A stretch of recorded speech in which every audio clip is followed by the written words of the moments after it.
Hello, everybody. It is me, Pacific, coming to you on this Sunday afternoon.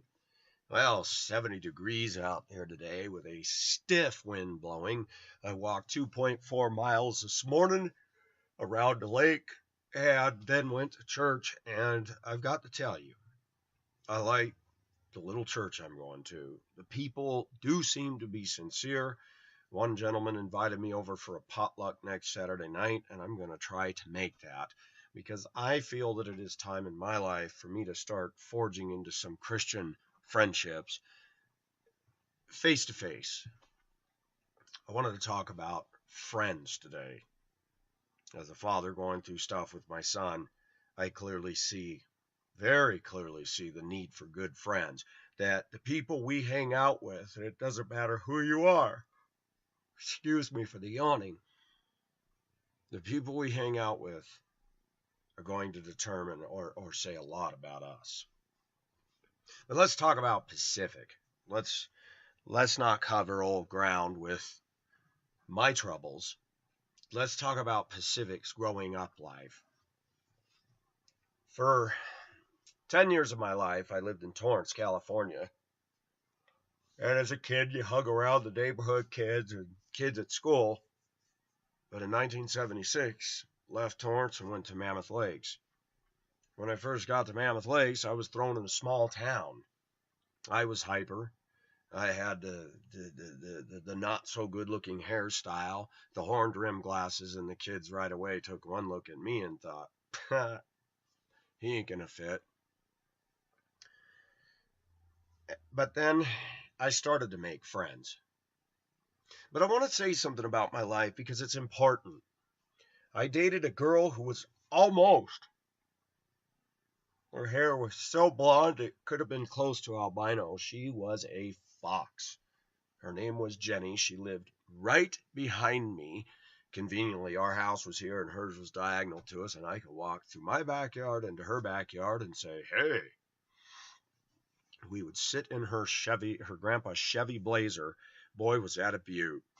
The 67 between 71 model, black, the roll cage inside, that thing was in perfect condition.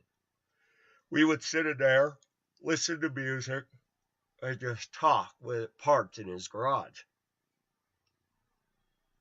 But Pacific was a boy that grew up not really knowing anything. Everybody on my channel knows about the dynamic of growing up with my folks. I still to this day wonder why the woman adopted me that it did. Because I was hyper, she could not understand me. I had a huge bundle of energy, and she never quite knew how to direct that. Mammoth was probably the best thing that ever happened to me because we had to go get firewood in the summer, and I shoveled a huge amount of snow load in the winter, and neither of them could have done that on their own. I channeled that energy, but school was hard for Pacific because I did not do well for many, many years in school. It was hard for me to sit still in the classroom. It was hard for me to pay attention to what I considered boring stuff. And I was laughed at and teased all the time. And one of the biggest problems with public education is more female school teachers start yelling at boys 99% of the time. And I've often wondered, are we doing something wrong with the way we educate students? What works for one may not necessarily work for the others. And like I said, I read in a book that's on my shelf out there, The Difference Between Men and Women. And it talked about, and this is a secular book, it said that most of our boys have been raised with women teachers and everything. And women teachers get very frustrated and they try to take boys and turn them into girls. And this is one of the reasons that we're seeing a huge explosion in boys becoming emo, anime, and, can I be very blunt, sissified. When I grew up, it was no nonsense. Boys played football, they did sports, or they were into Tonka trucks. Girls played with dollies. And now today, oh my gosh, do we even need to cover that ground? My pastor preached a sermon this morning, and he's starting a series, and I like it. there's some good stuff coming out about this. And it's basically called Choose You. And he's saying that God has chosen us. And there was something that he told us. It was an acrostic for the word friend. And it says foundational relationship in everyone's natural domain. He talks about Solomon. You know, Solomon in Ecclesiastes 1:2, utterly meaningless. Everything is meaningless. Solomon went after everything. Women, wine, projects. People say that he was the richest man ever and probably richer than Bill Gates, anybody for his day. Because his stuff was weighted out in gold and precious gems and stuff, not SUVs and houses in, Lake Washington. But it's interesting that Solomon even said, remember your Creator in the days of your youth. The Catholic Church has taught, give us a child for 6 years and we own them for life. They're not far off from that. The Bible says, teach a child or train a child in the way he ought to go, and when he is old, he shall not depart from it. Focus on the Family founder James Dobson made a very good point. He says that's not necessarily that if you raise them in a Christian home, they automatically become Christian. But he said you as a parent need to find your child's bent and direct them accordingly. Some kids will just be fascinated with the stars and go into astronomy. Others will be fascinated with Forest Service. Others will be fascinated with construction. When we talk about a variety of things that interplay in our lives, with Pacific, it starts with DNA. I have my own DNA. And DNA is a very incredibly interesting science. I haven't studied it out, but everybody's DNA code is not exactly like somebody else's. In that DNA, there's a lot of things that are going to determine personality. But then you start adding the layers, the sediment layers of stuff that filters down. Who your parents are. In my case, who was my mother at 4 months. I was gone from her arms to a family that adopted me. And then I was in the culture of that mother and father, who the father was as far from me culturally and personality-wise as one could possibly get. Quite passive. He did have a temper, but his life, to me, was pretty boring. I could never get into his love of the Nevada desert. I appreciate that now as I'm older, not the Nevada desert, but his love of those desolate places. Looking back on my dad, I don't think that my dad was ever made for commotion and chaos. I think my dad would have made himself a classic Midwesterner had he been born in the Midwest, where everything's kind of predictable and everything goes at a certain pace. Pacific Ocean Asia, too turbocharged for him. He was into sports. He was into football, and he was really into football. And I heard a lot of comments growing up. Why aren't you into football? Boys are into football. And I remember several times my dad took me out, and I remember I got hit over the head with a golf club. That was an accident. Got hit in the face with the ball, football. And I determined very early, I am not into this because it hurts. The other day, I had a para on my bus, a small little Mexican woman, a Christian woman, very nice. She just started with us. And she had no bus to go on to. And I went up to dispatch. I said, can she ride my bus this morning? I think that would be great.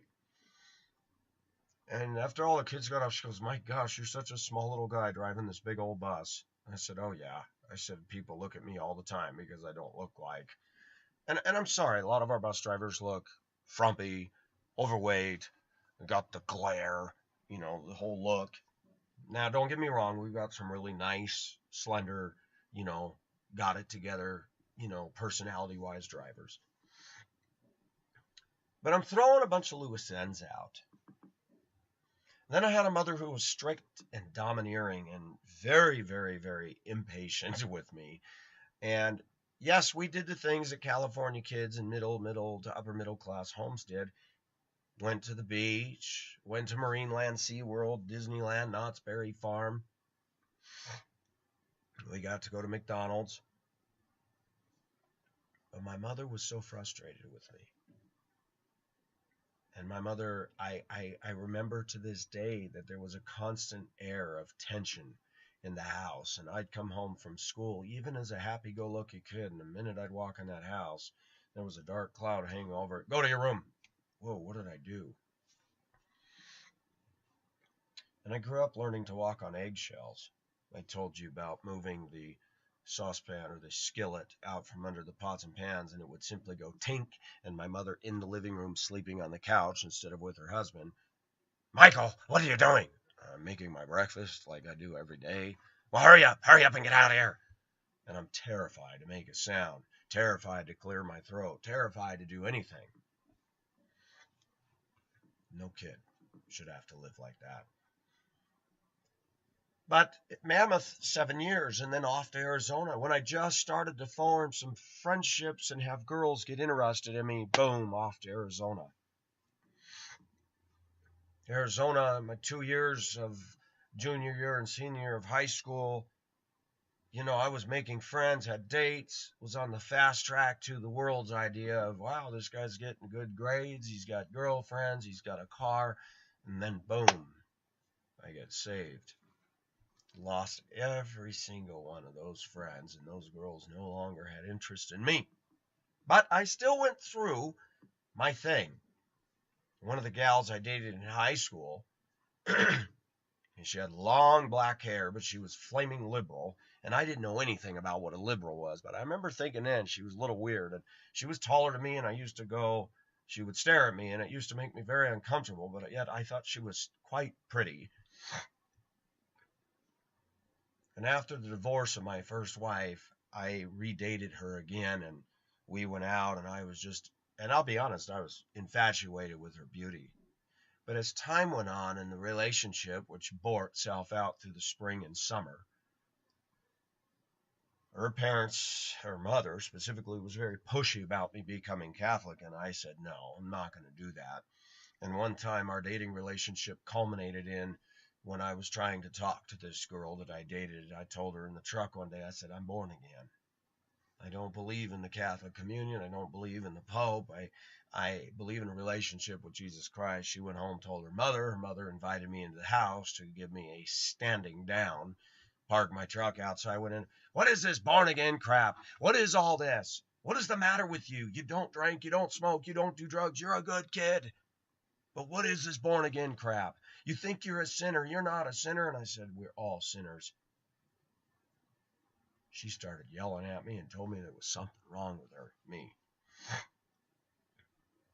And what was ironic is she had encouraged her daughter to start dating me again, and then turned around and said, your grandma would roll over in a grave if she knew you were dating a divorced man. That is so un-Catholic. Ironically enough, that girl was much like me. She had an older sister who I thought was just flat out hot looking, who had married, and I liked her sister. Her sister was nice, but mom favored that daughter so much. She went to dinner together. In fact, in the small town we lived in, it seemed like did this daughter ever even spend much time with her husband eating, but she was eating dinner with her mother. The girl I dated did not have any warm relationship with her mother. And it was funny when she let her guard down and started telling me one day about things. I was like, wow, your mother sounds a lot like mine. Favors the daughter. Mine did the same thing, the one that adopted me. You're asking, what does this all have to do with friends? Well, I'm getting there. Pacific went through a lot of things in life that taught me things are transitory. I grew up out west, and my folks moved 2 major times in my life. That at 10 years old, moved from one community to the mountain ski resort community of Mammoth Lakes, and 7 years later moved to laid-back Prescott, Arizona. But then enter into that, I dated a girl who had a reputation in the school as not a very nice girl, who had been hanging with the heavy metal crowd, who had a temper, who did weird, freaky things with her hair. That was the woman I ended up marrying, and her father controlled that very well and manipulated that very well and encouraged me to leave my family, and I was going to leave because I knew I had the open door to do so. And you all know about that story. I had two close friends in high school. One was a Mexican guy who was Catholic. The other one was a Mormon, white guy. And we had fun. I did what any secular kid did. We'd go to the homecoming dance. We'd watch the football game. We'd go on our cross-country and track meets. My friend Paul had the truck, so we went riding around in his truck. And we used to horse around and stuff, but we tried to keep a tight rein on ourselves. We didn't go out vandalizing and partying. And I remember when the cross-country team wanted to have a get-together at one of the rivers in Prescott, and we all went with them, and all of a sudden they break out all the beer, and the three of us looked at each other and said, you know what, let's go, and we left. We didn't want anything to do with that. So from a secular level, we were good kids.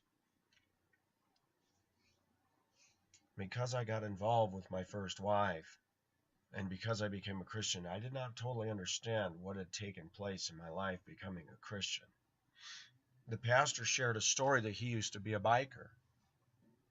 He said, when I got saved, I had my birthday, and I decided to invite my biker friends and my Christian friends, and literally all the bikers' friends stood on one side of the room and the Christians on the other, and when they saw that I wasn't bringing in the alcohol and I was different and blah, blah, blah, the biker friend said, well, I think it's time for us to leave. And the pastor said, it was then that I realized these people, they don't have my back.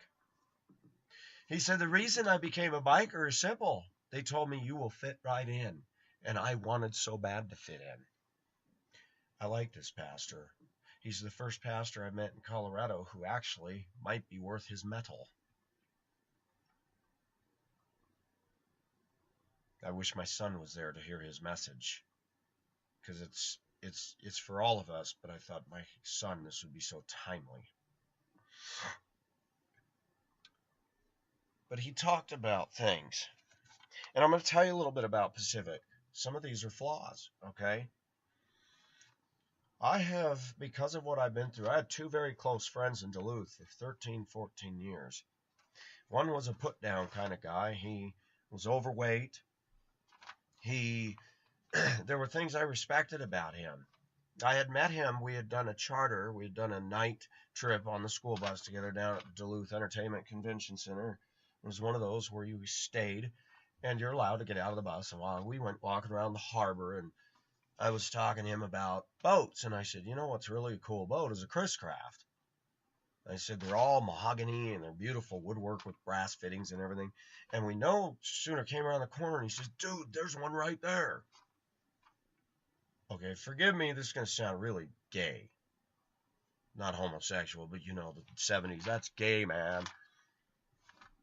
I thought, you know, this guy, the way we were talking about just normal guy stuff, both of us in our 20s, he was already married, had a kid. Or, no, he hadn't had a kid yet. And I thought, man, this guy kind of reminds me of what it'd be like to be the Hardy Boys, you know, into boats. And, you know, we both kind of were clean-minded about things. But I noticed we fast became friends, but I noticed he would always put me down. Always. So, dude, you lived all over and you did job and job. You never, I don't understand that. He grew up in Proctor, Minnesota. He worked at one of the lumber yards there, and he did everything predictable. He went into the police force, was a police officer in Brownton, Minnesota, and then he worked at the bus company I worked at, moved up to supervisor, and now he works with the DOT, Colorado or Minnesota, giving the driver's test for CDL as well as automobile drivers. And his life has been predictable. He had a solid, stable family. But it was interesting. I got to know his family. And as I got to know his family, and he has a very loving wife who was very good to him, and has two kids that I liked both of them. And I admit, as time went on, I began to see that he and I were not cut out of the same cloth. Pacific has had a troubled life. Pacific has done things that he never did. Pacific did not have the stability of a home life that he did. But ironically enough, as I got to know him and was invited to family gatherings, and then he bought a house and he moved from one of his relatives' house that he was renting to the house he had purchased. And it was very interesting. I was riding in the car with his brother one day, and I said, I like John, but he's always slamming me. And he chuckled and he said, how do you think it was for me growing up, being compared to him? He gets A's, he does this, and he says, I still have problems with my brother. I said, really? He says, he's an arrogant jerk most of the time. He put me down because I had an accent. To me, I didn't think I did, but in Minnesota, I did. Coming from Arizona, I had an accent. He put me down because I had done so many different jobs and lived so many different places. I said, that's the West. I grew up in a more transit part of the country. Here in Denver, there are people that have come and gone and been all over the place. What a lot of people don't understand that come from stable homes, they look at a guy like me and go, ooh, that guy is just wow. The Korean girl that I dated a couple years ago, her folks said, he's in his 40s. He does landscape. How come he doesn't have his own company and be the boss and have other people working for him? How come he failed? That hurt. I guess I would ask my viewers that. How come some of my viewers are my age or older and Walmart greeters and doing the different things they're doing? Is that a fail? Is that an epic fail? I don't believe so. Something that I had to learn about college degrees, public education, and making good money is that if even everybody got a college degree right now in the whole United States, there'd not be enough jobs of those income levels that would be in relation to the degree they got. There wouldn't be enough positions. People don't think this stuff out. It's kind of like going to the ghetto and telling the black kids, you can be an NFL football player, and their eyes light up and they go, yeah. But what they don't tell them is that only so many make the cut. And out of that cut, some get jettisoned because they just can't do it.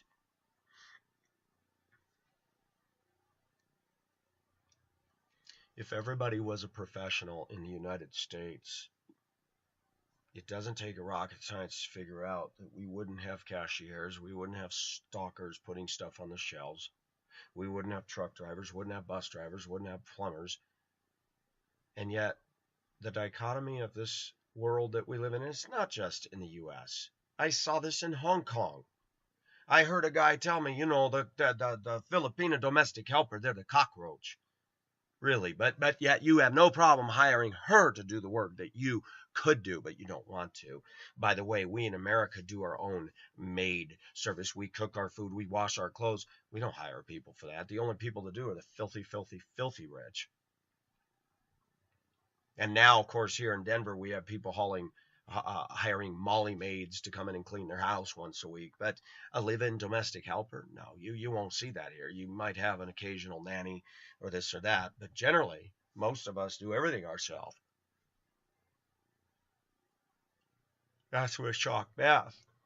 She come to the flat one day, and I'd been busy cleaning the kitchen. I didn't make the mess. When I moved in, there was grease that thick all around the portable stove on the tile counter, and it was all down the wall. And I got some stuff to cut that. The toilet was black. I spent time with Clorox blasting all that black off. I went through that kitchen like nobody's business, Pacific style. And Leo, the Filipino, come in. He says, wow, did you do all that?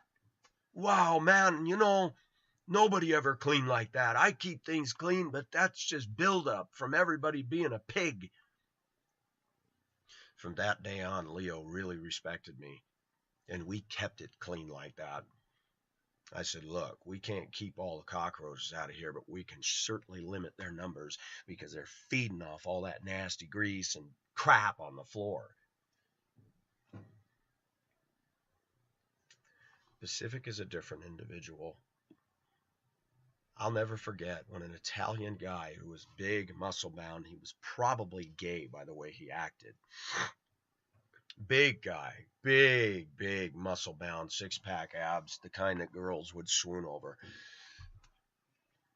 I get up the next day, go about my business, and I come back towards the evening, and this guy come in and he says, "Oh, you live here?" I said, "Yes," and I was cooking my food in the kitchen, and he introduced himself, and he says, "I'm very mad at the woman, the landlady, Virginia." He said, "She advertised this place, and the picture I saw doesn't match this at all." I said, "You're kidding." He says, "No." And he said, "The other night I'm sitting on the toilet and I hear this noise and this big bug flies through and it scared the crap out of me." The guy saw one cockroach run across the floor and he was up against the wall like this, and I was just standing there. I took my shoe and psh. He said, "I'm not staying here." And he come back a little later and he said, "I found a place already." And he said, "If you want a roommate, you can live with me." And I said, "You know what? Thanks. I'm good here." This was a man from Italy. This was a man who was not going to live in these conditions. And yet, you want to talk about two different views? Pacific loved it in that place. It had its own cozy feel with the Filipinas and the one Australian guy named Frank. He rented his room. And I loved it. I had people to talk to. We cooked together. And you know what's funny is years and years ago, if I'd have gone to Hong Kong and seen those 2-inch long roaches running down the alley, I would have freaked out. But when I went to Hong Kong, I fell in love with Hong Kong and Asian culture so much that I just said, "That's Hong Kong." Rats running down the alley at the middle of the night when I walked a girl home, and they're running everywhere, and I'm like, just laughed. Look at all them rats just having a feast in these alleys. Pacific has changed over the years. Things that I never would have tolerated, now I just pay no mind. I'd go back to Hong Kong in a minute, even with roaches in the place. By the way, I wanted to make it clear to my viewers, none of my places were roach infested. They climbed up the exterior water pipes. They're mounted outside the wall of the building, and they'd come in. You'd have an open window, or sometimes where the pipe came into the wall. Some of the Chinese don't believe in caulking or grouting, and they have a big hole right there, and you can see the pipe and light around it. It's like, oh, that's nice. So we learned to just stuff things around it that the critters couldn't get in. I mean, it was interesting. I remember there's an old woman that I hardly ever saw who lived upstairs, Chinese woman, and she had a dog, and that dog would start going on the tile, and I'd grab a big broom handle that I had and go punk, punk, and hit the ceiling, and the dog would quit it.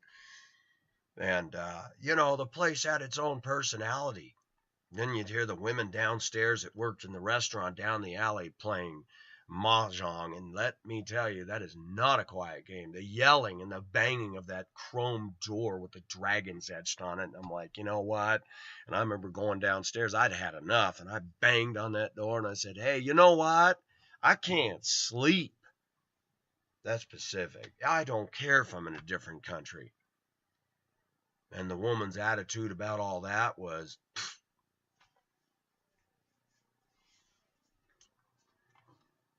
Pacific has never had security. Never. I grew up in a fine house, several houses, but it never quite felt like home. I was fascinated with pickup trucks, and I loved to ride in my dad's pickup truck. And I was not normal because in LA, most kids were Boy Scouts. I didn't really get into that. I did it, but I wasn't good at it. I wasn't into sports, but I loved going in the truck, and I loved it when we did camping trips in the truck. I loved that. I liked laying on top of the bed that overhung the cab on that big sliding camper, and just loved it. My sister and I, when the camper was off the truck and we'd go, my dad would take my two sisters and I to get away from Mother, who wanted a break from all of us, and go driving in the mammoth wilderness. And My sister and I'd sit in the back of the bed of the pickup with our backs leaning against the back window, and I'd pretend that we were in this trailer that was just cruising down the road with no cab. Weird stuff like that. And it's interesting because I wasn't given the security that I needed by my folks. I didn't see a real loving relationship between my mother and dad. And you know what? My mother made a statement years ago. She said that I tend to push people away from me. And I remember when I had a pastor in Duluth who was the first minister I'd ever met who actually showed genuine love in action. I'd moved to Duluth. I didn't know a thing about the weather up there. I knew it would get cold. And one day in the fall, he picked me up to go somewhere, and he said, "Is that your coat?" And it was hoodie. I said, "Yep." He said, "You're not in Arizona up here." He took me to the Miller Hill Mall, and he picked me out. He says, "I want you to pick a jacket out, and I want you to try it on." I said, No, you don't need to let me get you a jacket." He bought me a black Oshkosh Bagosh. He had no motives. He did nothing. He showed the love of Christ. I said, "Why are you doing this for me?"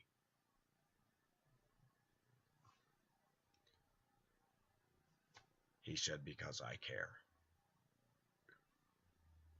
I went to that church for 3 years. He was from the Carolinas, and he tried so hard to make inroads in that tough, crusty bunch of Minnesotans that were obsessed with snowmobiles. And he got into the snowmobile thing so much that he bought a trailer and bought a couple sleds and tried to get his wife into it.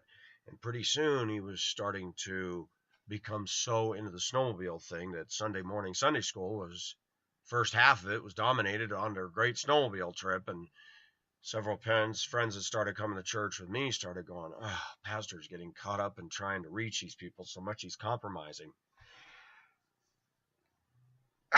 Excuse me. And all my life, I've never had permanence. Never. And the friend that always put me down, made fun of me for moving around, made fun of me for the way I talked, made fun of me when we went into 6th Avenue IGA to get some groceries one day. He actually was getting something. I was tagging along, and we got up to the checkout, and I said to the clerk, "Hey, how you doing?" We leave the store. He goes, "Why do you do that?" I said, "Do what?" He says, "Why do you say, 'Hi, how you doing?' You don't do that up here." I said, "I do." Has any of you guys been around people that just put you down for the way you say things, the way you talk? Excuse me.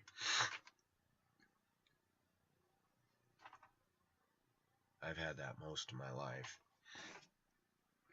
It wasn't until 2007, and I'd called him and I was complaining about something of the local area, and I realized that my friend John didn't take that too well because he was born and raised up there. And I said, "Well, I'm having problems in this town. There's some weird stuff going on up here." And I simply was talking to him about it, and he started becoming very condescending and rude. And I wasn't very mature. I said, "You know what? Then maybe I don't even need to be in your life because you always put me down, John." And I slammed the phone down. And that was that.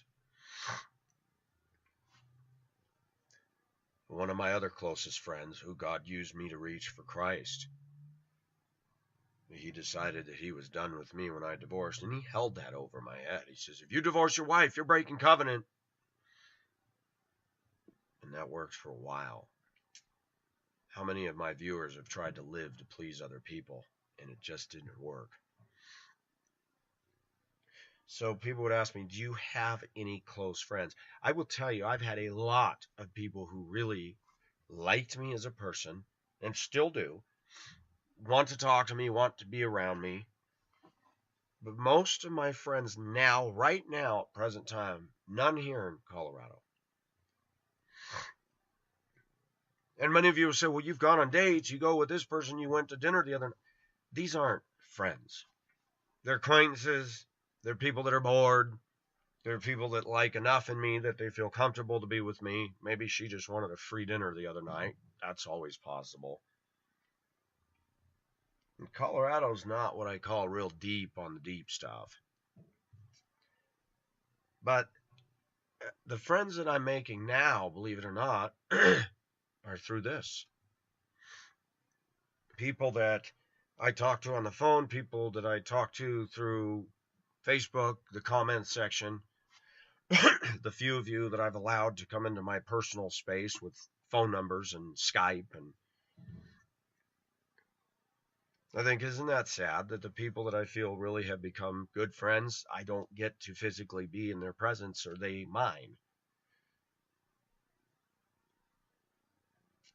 My mother is half right and half wrong. I don't push people away, but I admit I've had dysfunction over the years, and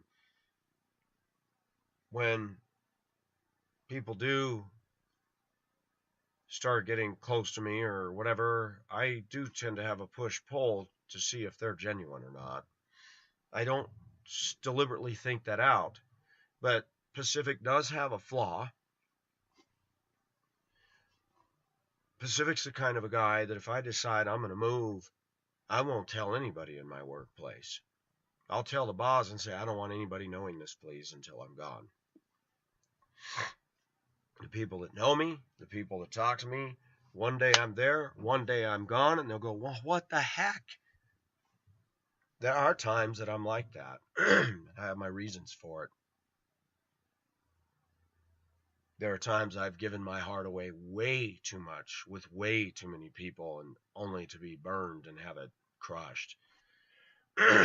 I care about people. I really do. But because of all the weird things going on today, I really start to see people with motives. And that's something I didn't see before. Most of my life, I just was non-assuming and trusting, and I found out that was dangerous. When I walked down to a park in 1989 in Duluth, Minnesota, I was depressed, and I'd gone to coffee with a coworker of mine, and then she dropped me off, and the night, on a foggy night, and I go down to a park, and some guy that's much older than me that always said, hey, how you doing? Never even thought of it. And he's putting his hand on my leg that night, and all of a sudden I'm just like, wow.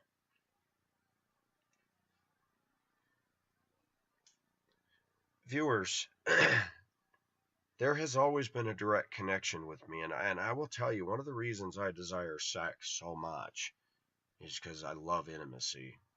No, not with a dude. And I remember the first time when I was in 6th grade. We had our 6th grade graduation thing, and they had opened up this arcade called Supercade, and there was a girl named Sherry, and she was cute. But I remember I was playing Frogger, and I was sitting at one of those table games, and she come over and brushed her arm, her skin brushed mine, and I was like, whoa, what was that? And I felt something, and I was like, ooh, my gosh, that was nice. And it was a long time before I had sex. I didn't have it in high school. I mean, yeah, I did the classic American male dating thing that you do some heavy making out in the car, and you got the car off, and it's winter in Prescott, and the windows steam up, and your hands are up her shirt, and she's got her hands up mine, and I'm going, this is living, man. Never went all the way. Ironically enough, I never had intercourse with my first wife. I'm being very blunt with what I say. I couldn't enter her. Now, I'm not going to get too personal here, but for the year and a half I was married, I couldn't have sex with her. And you know what? I am glad. Because after we got divorced, she hooked up with some guy, and within short order of them getting married, she was pregnant. I was like, whew. I mean, I have my problems, but I thank God that I didn't get her pregnant and have a kid. She's an angry woman, and she would have definitely made hell for me.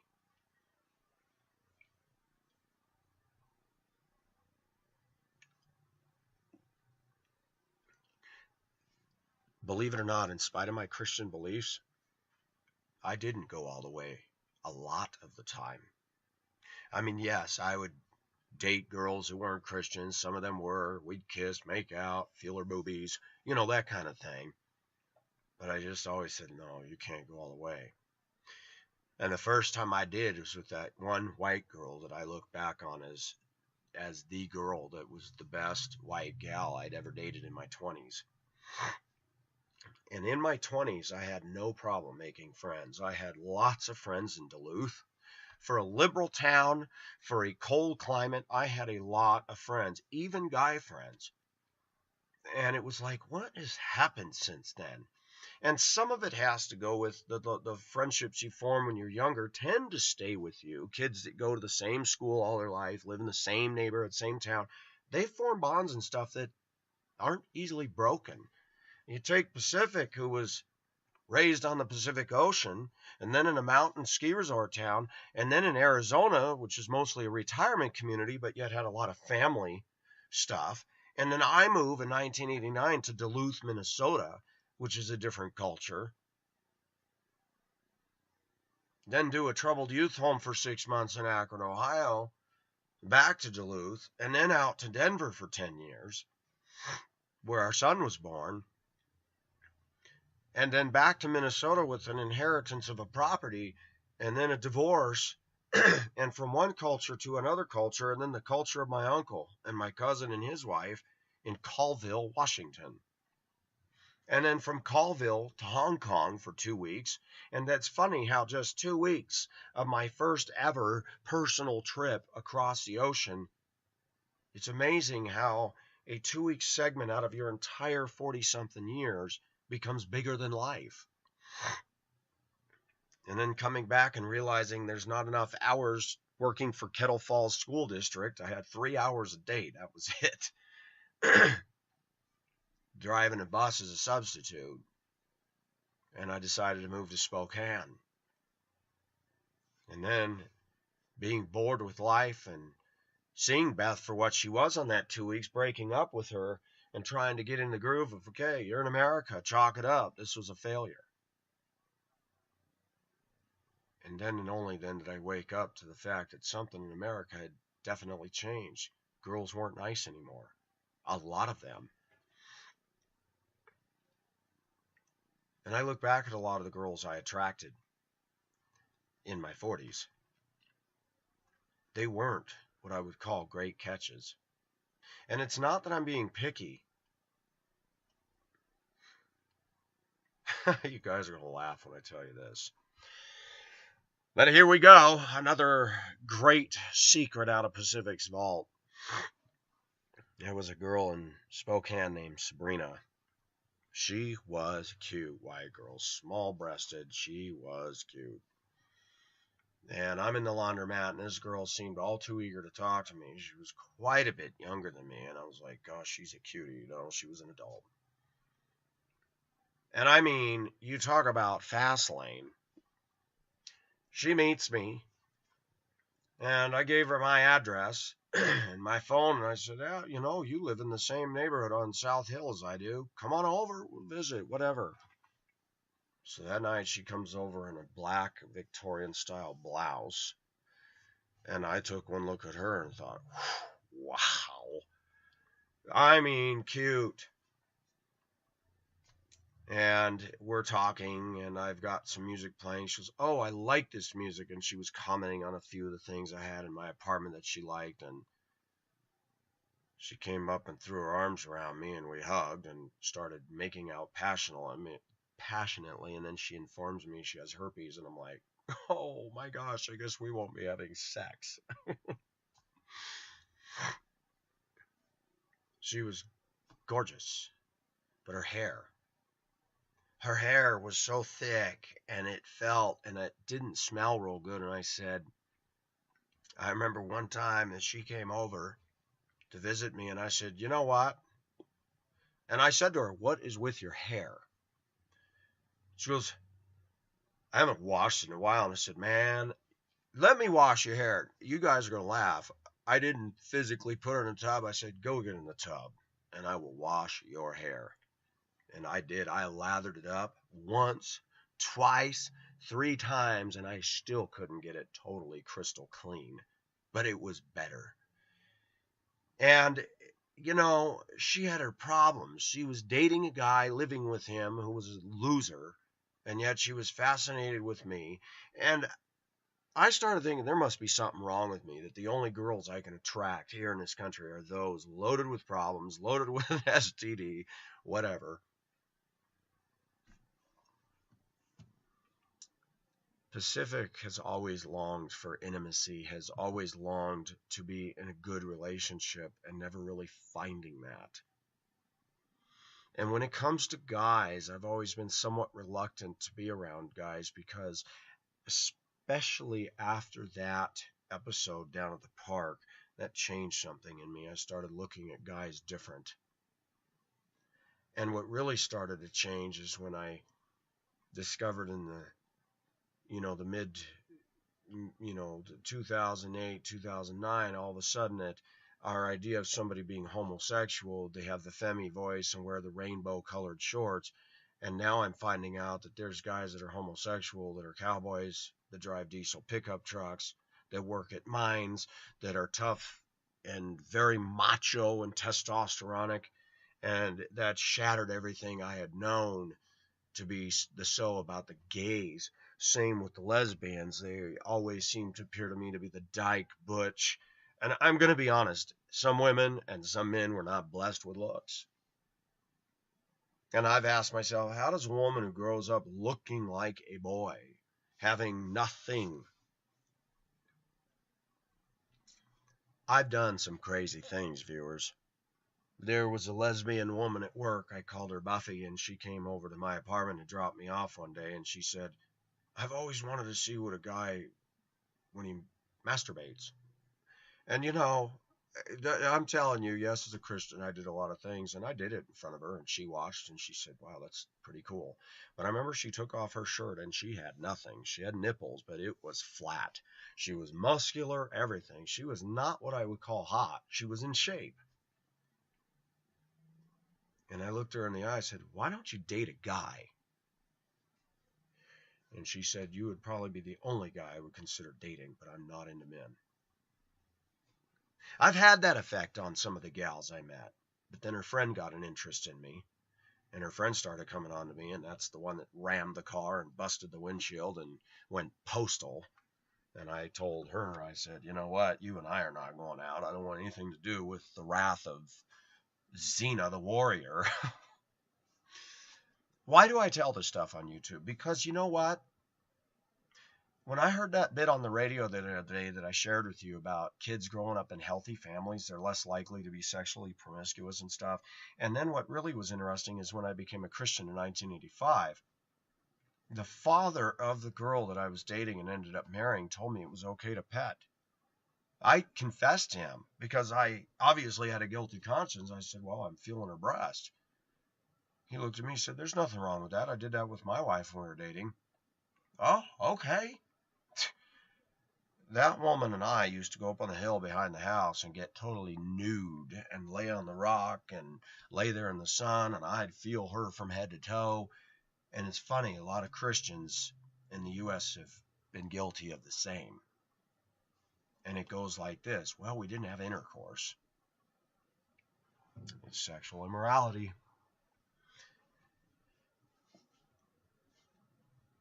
And there was a weird thing when I became a Christian is a lot of people seem to think that, well, you're a Christian and there's this automatic circuit breaker that goes when all the lights come on, and all of a sudden you're supposed to be different.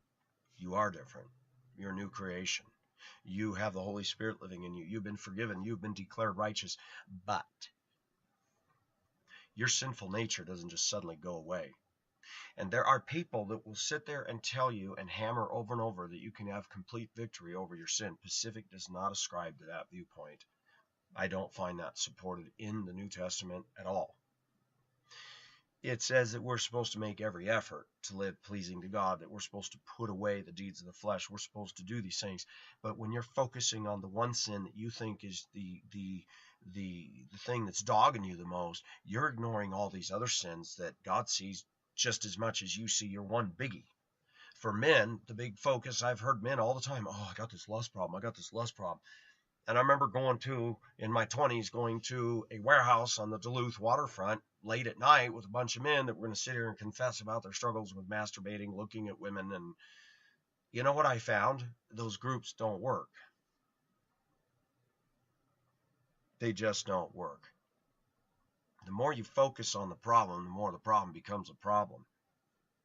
And when we talk about dealing with students and kids, and this is hard for a lot of parents to do, especially with their own, because our emotions get involved. I can deal easier with the stuff that goes on a school bus because those are not my children. They're my children in the context of that's my route. But when something my son does, it's harder to be objective, and it's harder to keep your emotions out of it. Same thing with kids. We use the term redirect. When a kid is doing something, you say, hey, you know what? Check that out the window. Isn't that cool? And you get them off their little focus. Too many Christian help books in America focus on crucifying the flesh and praying these mantra prayers and renouncing the Ouija board that your great-great-great-great-great-grandfather, who, was related to Robert E. Lee back in the Civil War, if you renounce that, then you'll have victory. Neil T. Anderson and Bondage Breaker suggested that. And I've read some of these books, and they don't work. I remember years ago when I went to a doctor, Kaiser Permanente, and said, well, I have allergies. He says, have you been tested? I said, no, there's things. I said, I believe I might have Candida albicans. And he laughed, and he says, let me guess, you read the book, The Yeast Connection, or The Yeast Syndrome by Dr. Trowbridge? I said, yep. He says, Michael, Dr. Trowbridge earned his money as living on a castle on an island somewhere. He says, really? He says, Michael, these books that are all organic promoting, he says, I believe in good health. I believe in organic. But they have all these things out here that supposedly solve the problems. And he says, and they don't. For example, people who have gout are taught that if they eat cherries all the time, it gets rid of the gout. That's a farce. I tried it. I had to finally start taking allopurinol 1 tablet a day and no more gout attacks because it gets rid of the uric acid in the body. Cherries don't do that. He said, Michael, don't you realize that if cherries could solve the problem, do you think pharmacies would be giving people medication? I said, well, don't the pharmaceuticals want to make money? Of course they want to make money. But he said, there are things that work. You got scurvy, take vitamin C. We don't give you a drug for it. Dr. Trowbridge of the Yeast Syndrome, he writes, you read chapter, do you suffer from anxiety? Do you have insecurity? Do you have this? And you start going, oh my gosh, I've got all of those. And the doctor smiled at me when I told him that, and he said, don't you get it? You have normal human reactions, and that has nothing to do with candida in your gut. He said, let me tell you something. There's a certain amount of candida in your gut or bacteria, but he says, number one, what they're trying to do is sell you their products, their stuff. I remember taking a thing because I went to a chiropractor in Duluth. Yeah, somebody told me to go to the chiropractor. Can I say something to my viewers? I understand that chiropractors can reset backs and do some massage therapy things and all that. But a lot of chiropractors also branch into these other health things that they do not have the credentials to be in. But the doctor told me, and I had to pay $50 for a can. Ultra Clear.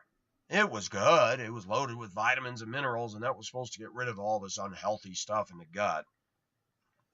I did this for a few months and realized, man, this stuff was so tasty. I was just eating it all the time. And I started to go, boy, this is pretty pricey stuff. A lot of people write books, and there's books all across this nation that don't really work, but people get a hold of them, they pay for it, which pays that guy's salary, and they're living a good life. Now, I know some of my viewers are going to fixate on this and go, well, Pacific, there is truth to organic, holistic stuff. Of course there is. But there's also truth to the fact that sometimes certain pharmaceuticals are the only way to kick something out of the system. But I believed I had Candida albicans because I had anxiety and I was nervous. And You know why I was nervous? And you know why I have anxiety? Because of my insecurity, because of being rejected. Has any of you ever seen an abused animal? A dog. Let's go to the dog. Do you know that dog has a real hard time approaching a stranger? You're going to get down on your knees and squat on that ground and go, come here, boy, it's okay. It's going to take a long time for that dog to start going.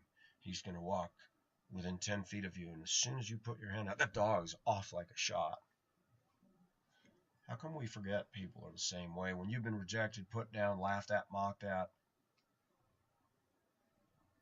most of the time Pacific sweats right under here.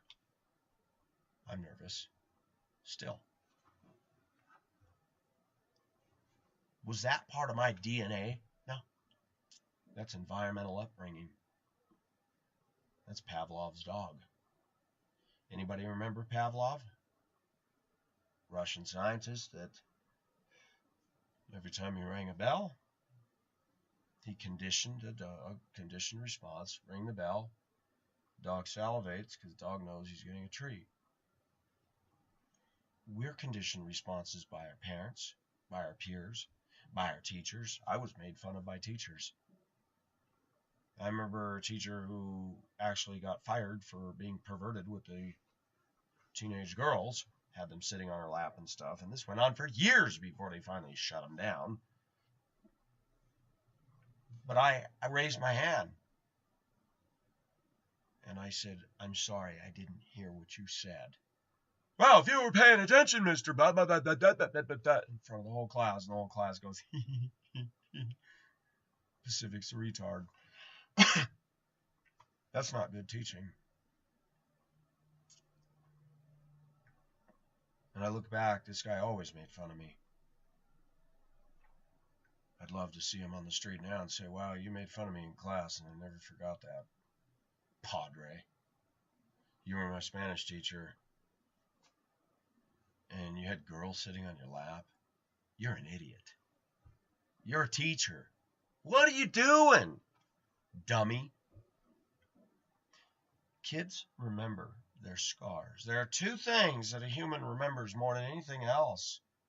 Times of great elation and times of hurt, scars, abuse. And it's not that Pacific is bitter and wants to keep that in the forefront. It's just that Pacific grew up with a lot of domineering women and was quite afraid of his mother.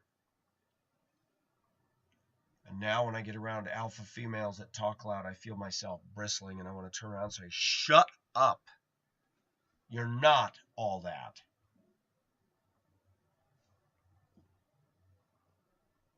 I was terrified of my mother. My mother ruled over me with fear.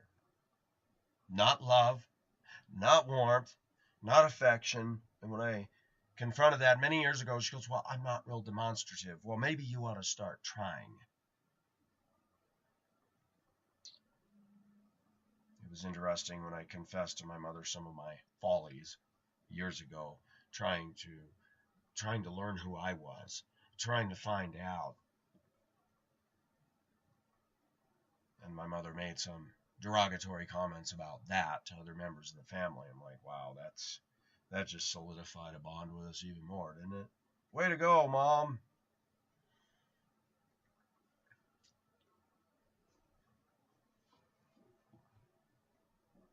I love looking at beautiful women.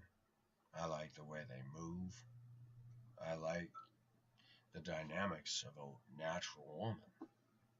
I don't like the cultural grid they've embraced. I don't like the fakey, flaky, plastic, materialistic, feminized version of today's woman. I don't.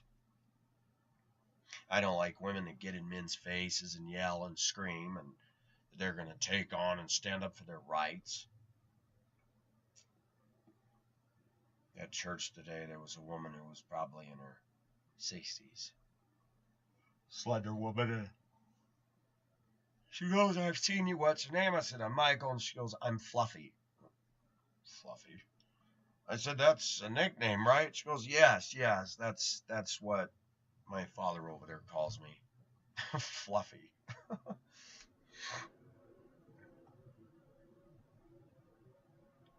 Pacific, many of you think I have confidence, but I'll tell you what, I still struggle with it from time to time. I've gained more. I hate to say this. I hate to admit what I'm about to admit. I gained more confidence when I sinned and did things I shouldn't be doing as a Christian. When I dated women in Hong Kong, when I slept with them, when I did things, because something finally triggered in me. It really doesn't matter what people think of me. The bottom line is I'm not going to stand before them on that great day. I'll stand before God. And here's the ironic dichotomy of most of us. And I see this with non-religious people as well. Group dynamics in a workplace, in the room, in a college. Girls that'll fold their hands and they won't say anything. They're scared. They don't want to be singled out, laughed at, mocked at, and say, boy, that was a dumb thing to say.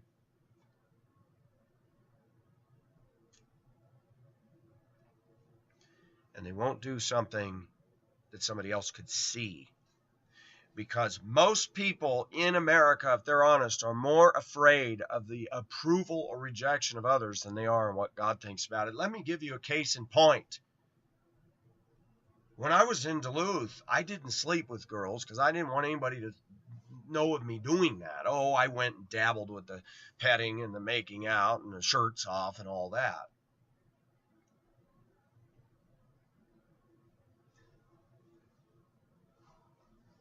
When I was in Hong Kong, all of that went away because I thought, I don't know anybody over here. Who cares what the Chinese or anybody else thinks? I mean, who cares?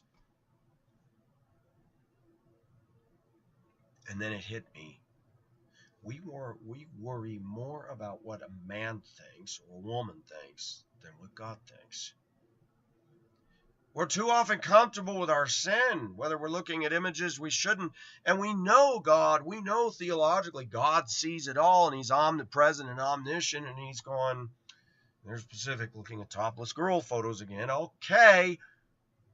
And that doesn't faze us as much as if, say, all your coworkers, if they were to come in and see you doing that, you'd be like, oh, delete. Why do we do that? Jesus covered that. Fear not him who can kill the body. Fear him who has a power to cast you into hell. And even we as Christians, can I be very honest? I remember in my early 20s, I was kind of afraid to go out and talk about Jesus. When I saw the Potter's House whack jobs, and a lot of them were my friends, but some of them were all over the top. Go stand downtown Cortez and Gurley Street, or Montezuma and Gurley Street, Prescott, Arizona. Y'all gotta repent. You're gonna go to hell. And standing there holding their placards and handing out tracts. And it was the joke of the town. There's them Potter's House people again. The old people there's those religious kooksters. But then you come out on a Saturday or Friday night and the Salvation Army's down there quietly showing an evangelistic film, and there's older people and young people sitting in the chairs on the courthouse lawn watching, and then there's religious zealot on the corner, repent and believe. And I learned something through all that. I did try to do that. I remember the first time that, you'll laugh at this, had a boom box. It was a Magnavox. It was huge. It had this big woofer in the center and then a speaker on either side of that. It wasn't a detachable. It was one, and the tape deck was up in the upper left-hand corner. It was the coolest ghetto blaster I'd ever seen, and it was nice.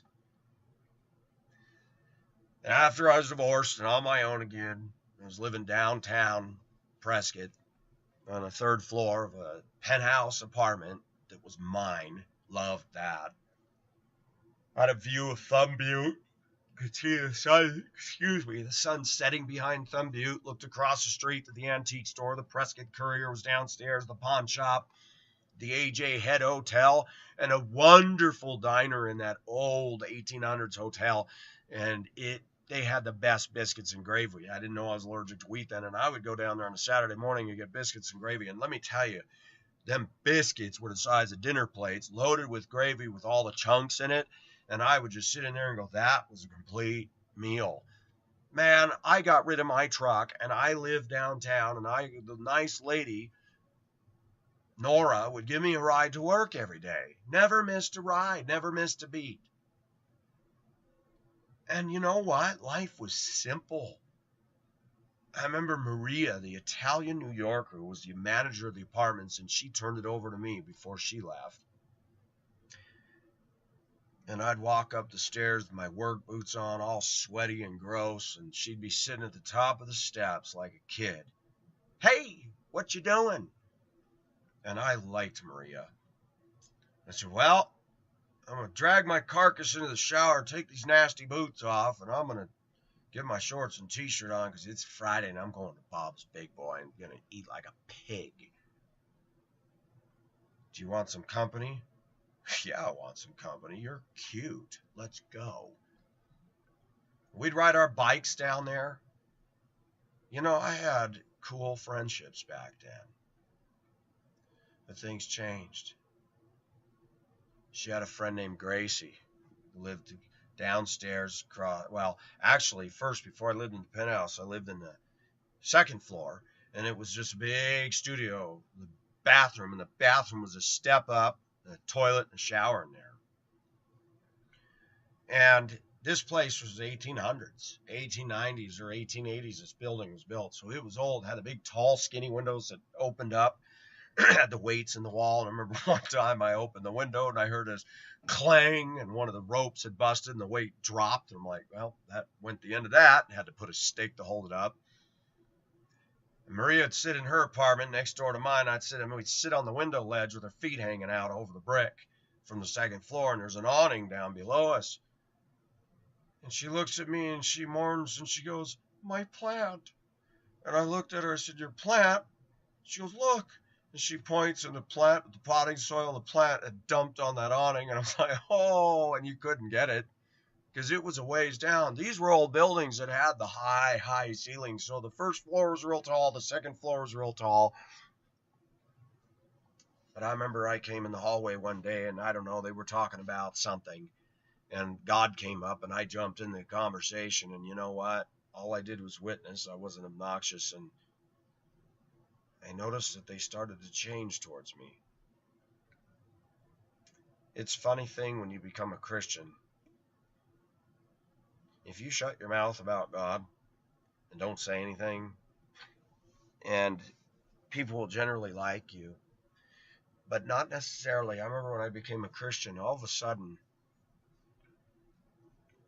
all the friends that I had in Prescott High School, all the girls that looked my way, that ended. And I didn't understand what was happening. And then when somebody told me, well, you're a new creation now. New creation? Well, what is going on? Everybody's like repelled now. And I didn't walk around preaching at people and stuff. I did do a lot of witnessing, but I never believed in standing on a street corner and doing that. And my friends would try to get me, and I said, you know what? I'm not comfortable with that. I let people open up that conversation on their own, and they almost always do it. And I had a lot of buddies in my 20s, but then in 1989, I left Prescott. I left an entire young adults group. We had gone to the bottom of the Grand Canyon together for 3 days. That was awesome. That still sticks in my mind. Mooney Falls, Havasu Falls, the village of Supai. That was cool stuff. And I remember thinking, oh, I want the job of driving the Burro train down here with the U.S. Mail. They don't do it that way anymore, I don't think. But it was at that time, it was the only place that the mail was delivered by burro. For those of you that are into classical music and share some of that I also love, one of my favorite pieces is the Grand Canyon Suite. And if you listen to that music,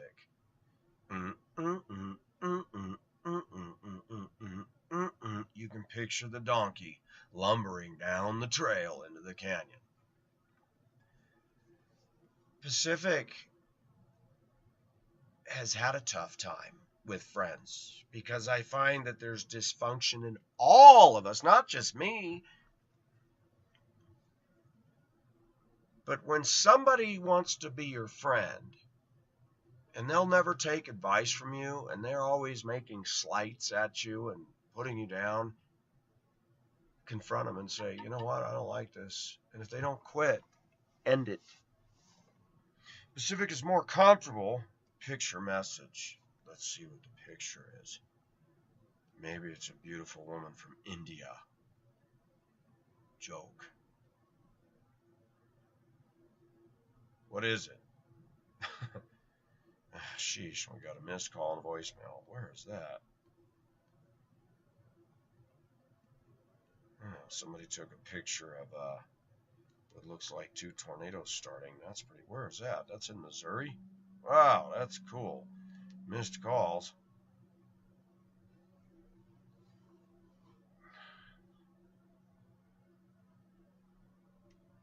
Now there's a number I don't recognize. Interesting. Anybody know where 970 area code is?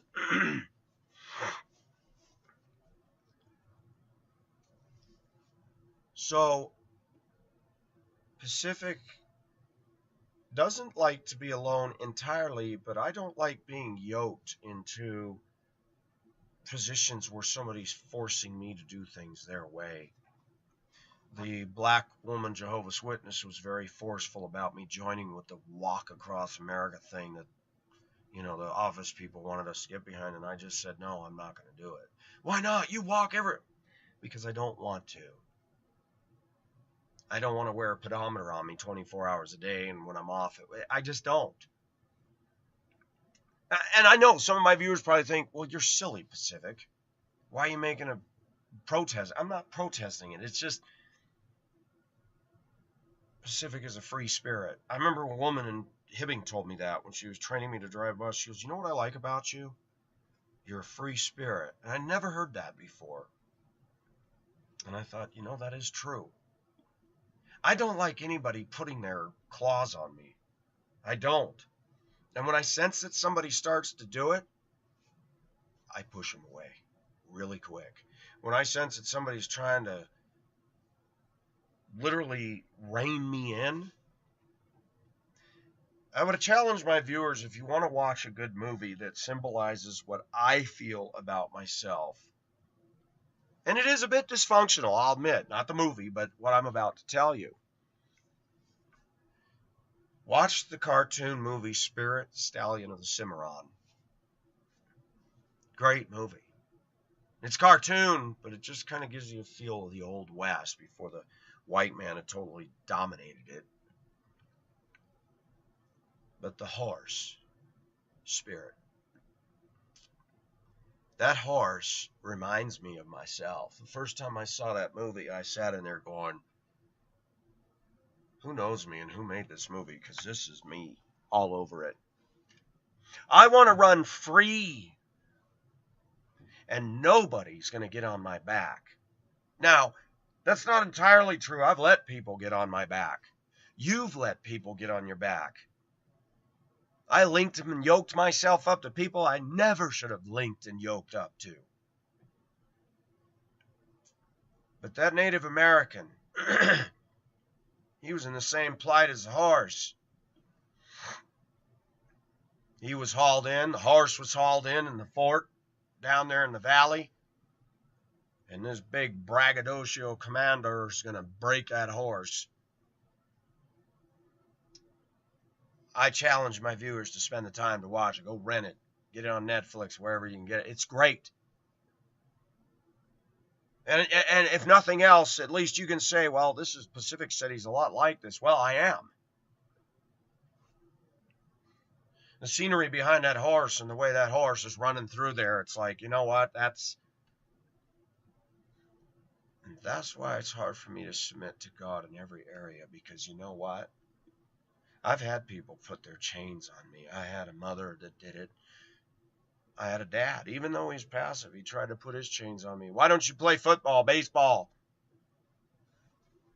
He was happy. At least I went out for cross country, and to his credit, he would watch the meets when he could and take pictures, and I appreciated that. We had an invitational down in Phoenix, and he came down and watched me.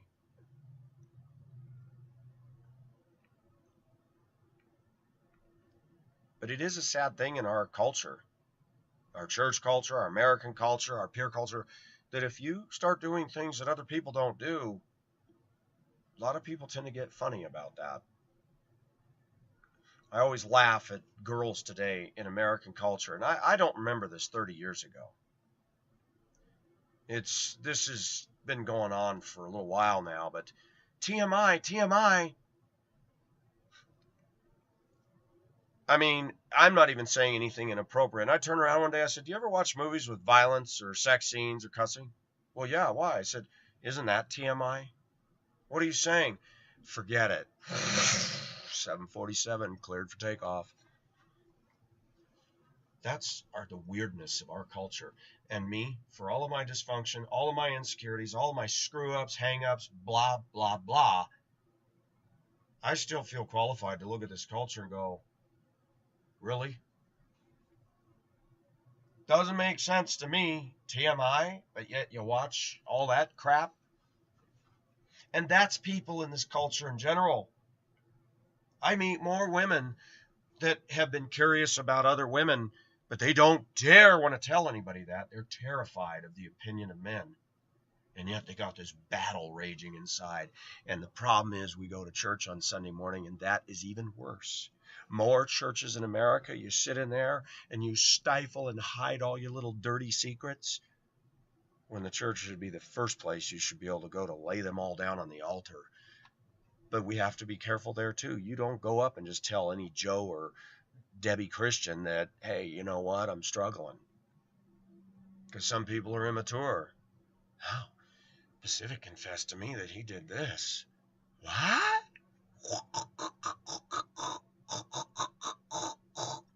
Telling everybody in church what a sinner I am. You got to be careful. You got to use discernment, man. I also like another thing Pastor said today. I was like, you know what? I'm going to stay here. I'm going to stay here till further notice. Till I move out of here. I like this. You remember I told you that when I was in Spokane and this guy that I didn't even know, he was a bit odd anyway, and we're helping, a bunch of us people from South Hill Bible Church are helping this woman move. I did it because I liked the person. She needed help. She called on us. I'm there Saturday, right? Guy doesn't know me. He's got body odor. Stinks. That right there, I'm a guy, okay? But I'm not into sweating. I mean, I sweat, but I'm not into smelling. And I certainly don't want to smell other guys. I'm not into bonding like that. And he's up in my face. We're hanging this picture, and I'm like, I don't say anything, but I'm just trying not to die as I'm holding this big picture, and he's trying to nail blah, blah, blah. And I made some comment. He said something about, what do you do? I said, well, I drive a bus right now. And I said, I'm going to be going to Hong Kong to marry a girl. Oh, really? Have you been married before? Yeah, I'm divorced. That's all I said. He knew nothing. Well, you know, you're not supposed to marry again. Excuse me?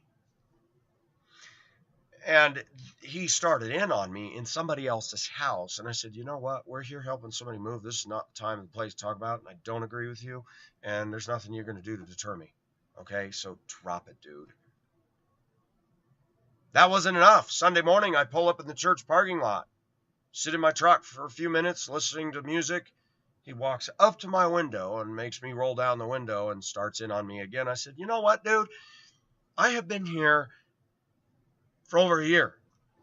You have never come up and asked if I had a job, asked if I need anything, never cared. And now all of a sudden you're all up in my business and want to hold me accountable to your standard. I said, I don't go for that. And I like what our pastor said today. He says, Christians tend to be very arrogant. He says, we need friends that'll keep us accountable, but let me say something about that. I know too many Christians that will go up to somebody they hardly even know as a Christian and say, your life's a mess, man. You better straighten up. He says, you do not have the right to do that. He said, as far as holding each other accountable, you need to earn that right and have the kind of a relationship with that person where they let you in enough where you can do that. And I'm sitting there nodding, oh yeah, now that's what I'm talking about. See, I can preach on my YouTube channel, but I'm not going to go up to somebody I hardly know and say, you shouldn't be doing that. The only time I get in somebody's face about anything is when they're doing something that directly affects me. And that's why I get so annoyed in traffic. You cut me off, I'm going to honk the horn. If they want to flip me off, and then sometimes they'll slow down, roll down the window. You got a problem? Dude, you cut 2 inches in front of me with no turn signal. That's illegal. It's rude. Don't do that. Now, you're not going to win those pissing matches. But the point that I'm trying to make is too many Christians, and I've been at church after church after church. Several weeks ago, there was a woman in this church I'm going to. She spoke. People had their turn to speak about what God was doing in their life. And she said, if it wasn't for this church, I'd be a wreck. She goes, I haven't been a very good mother. And she was so transparent and honest about that. And I came up to her after the service and said, I really appreciate your very candidness about your mistakes. I respect that. And she says, oh, thank you, and gave me a hug. And then she immediately started trying to control me. Well, I've noticed you've been going here. You know, what's going on in your life? I said, well, I related that because I'm going through some trouble with my. Well, you need to do this, this, this, and this. And I'm like, and I didn't, I should have said it, but I was afraid of being perceived as rude. I should have said, hey, I didn't come here looking for advice from you. I just simply wanted to encourage you with your transparent honesty that I respect that. That's going to win more people to Jesus Christ than anything else. I haven't seen her since. I don't know if she goes to second service or what. But how many of you have met people, and America's good at that, people that you go up and talk to them just for a few minutes, and then they want to advise you. They want to be your Dr. Phil or your Dr. Ruth or your Oprah. I don't like people like that. What I'm learning to do as I get older is just let people conversate. Let them say what they need to say. Don't. Let them say it. When they ask you, what do you think? You've just been given a green traffic light to put that thing in drive and say your piece. But too often in America, our relationships with people don't get off the ground in a good way because the first thing we're going to do is impress everybody with how much we know and our advice and tell them what they should do with their life. You don't know what people should do with their life, and I don't know what that individual should do with their life. You know why? Because God has a plan for everybody. The only thing that Pacific differentiates from is that we all have to adhere to the same standards, which is all found in the Word of God. And it doesn't matter if you're African American, Asian, Hispanic. It doesn't matter if you're European. It doesn't matter. There's one God, one Lord, one faith, one baptism, and there's one Word. And the Word of God is not open to all kinds of interpretations. There's only one interpretation from Genesis to Revelation. It's the interpretation that God intended, and it takes a serious student of the Word who has discernment, who's walking in that truth and reading that Word to really start getting grasp on all that. And you will never get a full grasp on every single thing in Scripture. It's impossible because God is not a boxable unit. You know, it would be nice if all of life fit in a nice, neat little box. It doesn't, and it wasn't intended to be that way. Just the fact that God spoke into existence just by sheer vocalizing, let there be light, and there was. Do you get a grip on that at all? Okay. This is paper with ink. We know that the paper ultimately came from trees, and there's a process to get it down to this. It's called manufacturing. This is a gold corner decorum that you stick on, photo albums or whatever. We know that somebody made that. But we don't let it sink in when we're talking about God. He didn't take a bunch of clay in his hands and put it together. He said, let there be. Let the sea teem with living creatures and whales.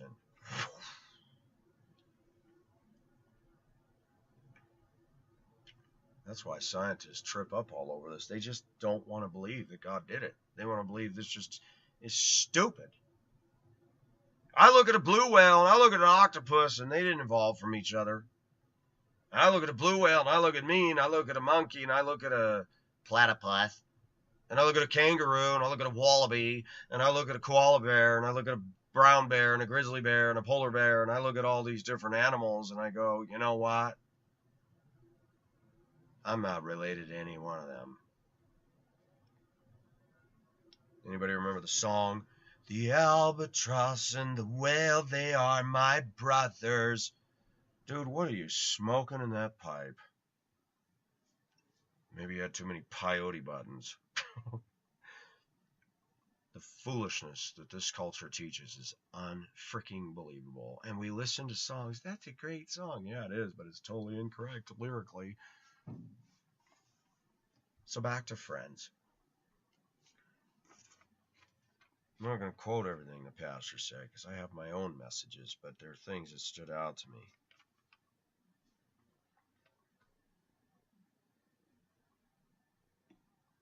Take a friendatory. Inventory, friendatory.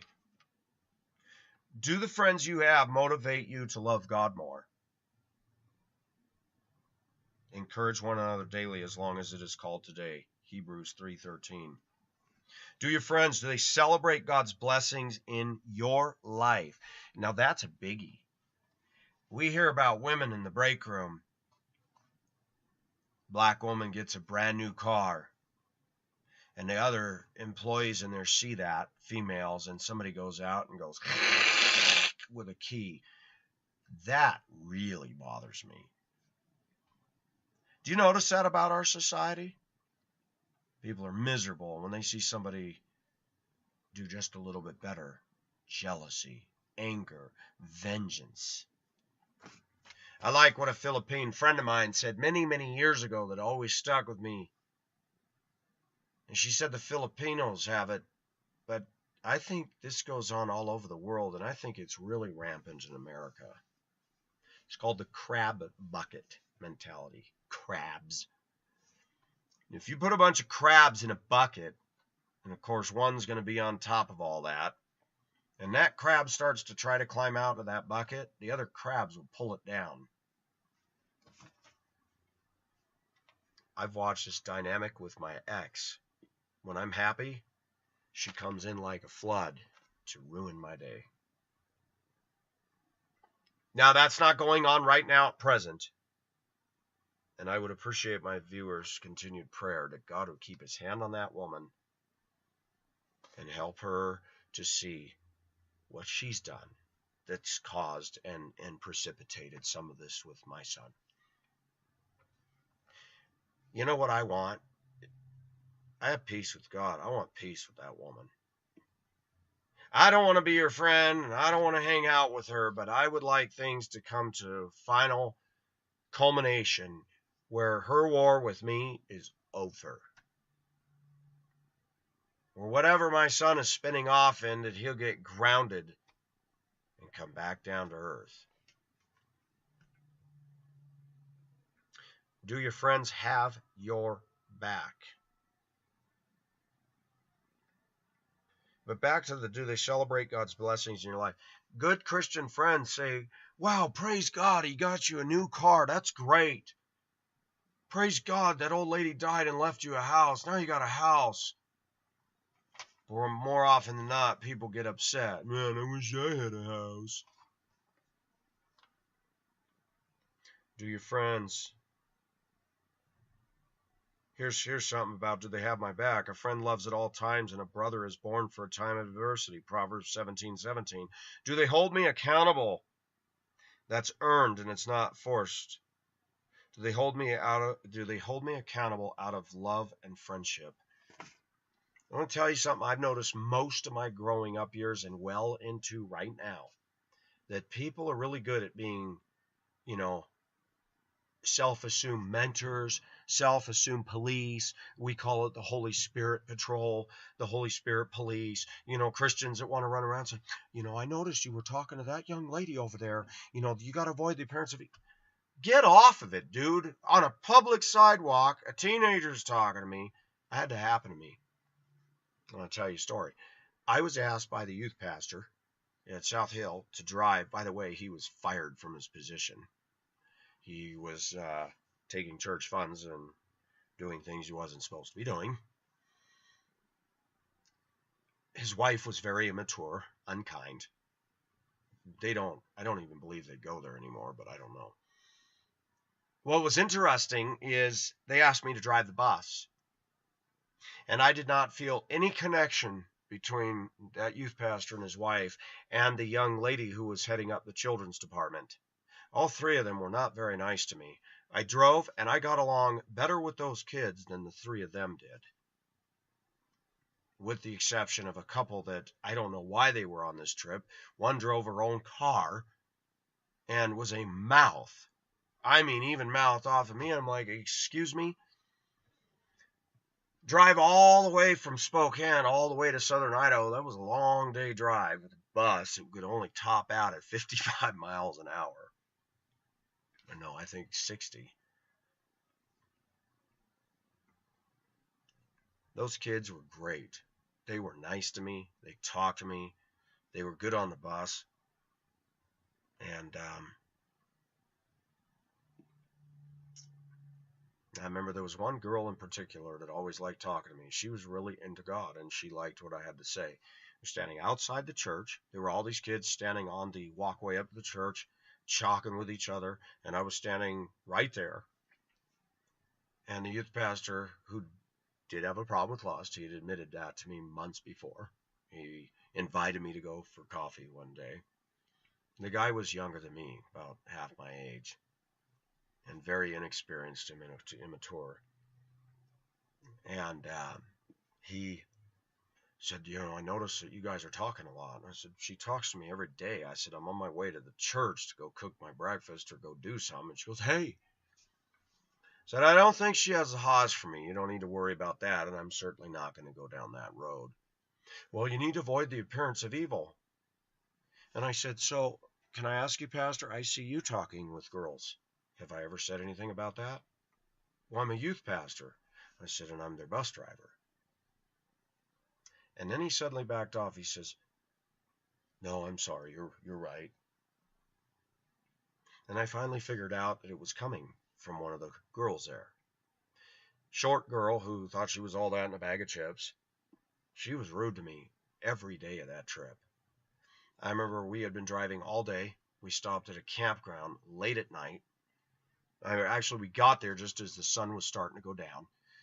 They started cooking, and I waited for all the kids to get their burgers and stuff first, and one of the students came up to me and said, bus driver, do you want me to cook some dinner for you? I said, please. And all I did was say, thank you, I appreciate that. I didn't yell. And this sawed-off runt of a woman who was 4'8", she was very rude. And I say that because I'm guilty. I don't care that somebody's short, but this woman had been rude to me, and this was getting close to the culmination of the trip. She goes, shh, we're trying to have a prayer meeting over here. I said, I'm sorry, I haven't eaten all day. And he asked me if I wanted something, and I responded, do you think you could take that into consideration? You guys have been eating all day on the bus, and I'm driving it. Hello? The leadership on that trip was a flaming joke.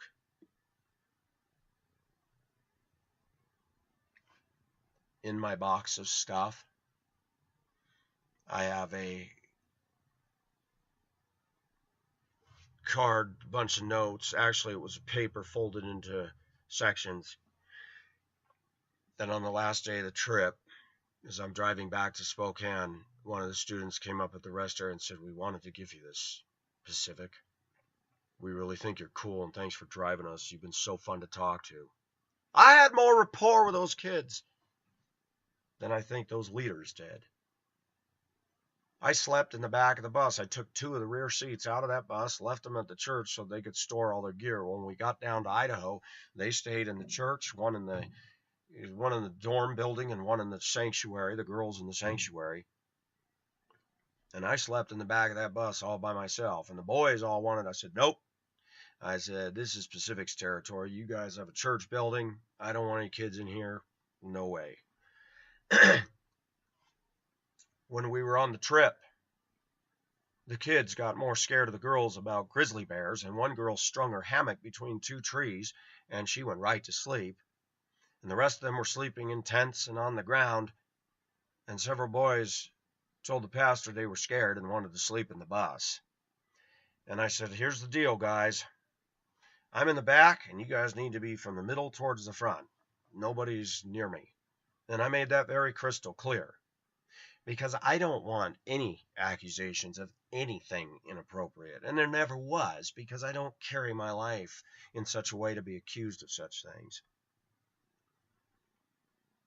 But I just think it's interesting, back to this holding people accountable.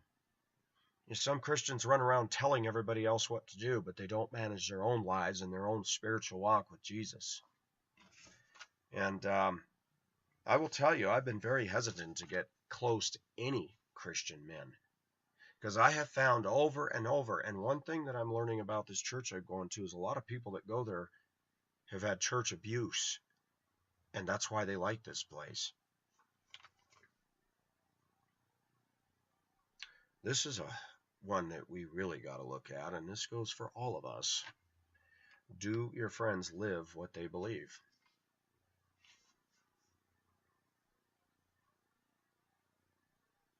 Do they have the right they in their lives? The friends you have, who are they hanging out with? Who are their role models and examples? When I listen to the sermon, I started really genuflecting, going, you know what? I am not, and I don't have close friendships. Not here. And I've moved and been and traveled and done this and this and this. That one would think, well, are you a Lone Ranger Christian? For many years I have been. And there is a damage that takes place from that. We're not meant to be that way. But I thought it was interesting. He said there's different types of theys. There's the fray they. The fray they, and he used an example that the people that followed Jesus around, because they were all into the ooh and ah. Look, he's feeding us. He's doing miracles. But when Jesus started saying hard truth, guess what? And I loved it. You guys, my viewers, you would have loved this. The pastor said, can I tell you what the fray they is? He said, that's kind of most of the girls and their Facebook friends. He says, now we can unfriend somebody and we can friend somebody. And if somebody says something on their Facebook somebody doesn't like, they unfriend you. He says, those aren't the kind of friends that Jesus is talking about. He says, I'm sorry, folks, but the social media today is not the kind of friendship Jesus is talking about. Most of that stuff on Facebook is what we call the fray. And then he talked about the cray they. Cray is short for crazed. The kind of people who want to blow up your phone and send you 15,000 text messages and dump all their problems onto you and whine about everything. I have a woman who comes up to me at work. Somebody took my parking spot again, and she did that the day after. It was the Sunday my son got in the accident. The next day was Martin Luther King holiday, and I come in on Tuesday, and the first thing out of her mouth was, and I just looked at her saying, you know what, I got bigger fish to fry today than you in your parking spot. I'm sorry, but my son's in the hospital, and I got to go see him. It was after the morning routes, and I'm like, sheesh, some people just so myopic, and every day. And yes, I went out, we met together at the Mexican restaurant the other night, and she does have a thing about her that's the same thing over and over. I don't like this job. I don't like this. I can't handle split shifts. I'm not a morning person. I said, you've established that. You got your resume made, put it on Indeed. You got it on Indeed. Start banging on some doors through that. And she wants to keep complaining about being a para and all this. I said, then make tracks to get out. And the pastor was talking about, I'm a pastor. I have people that aren't interested in my well-being. They just want to come to me and dump. You know, and I never thought about that. I've done that. Not to him, but in the past, I go, I'm really having a problem. Do you care about your pastor's problems? Do you pray for your pastor? Do you ever just go up to your pastor and say, hey, let's go to lunch today? Oh, you need to talk? No, I want to bless you, man. I'll take you to lunch. You're in here in the thick of it all day. I don't even want to talk about my problems. I just want to bless you. We don't think like that, do we?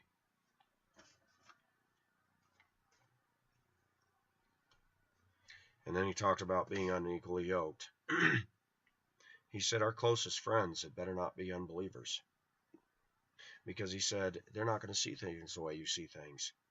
Now, I know a lot of my viewers that get on here are not Christians. I am not saying, oh, nope, I'm in the holy huddle. Don't come near me. That's not what I'm saying. And I have asked non-Christian people for advice because I believe that God speaks through them too. Just because somebody isn't a Christian doesn't mean they're incapable of speaking truth that I need to hear. No.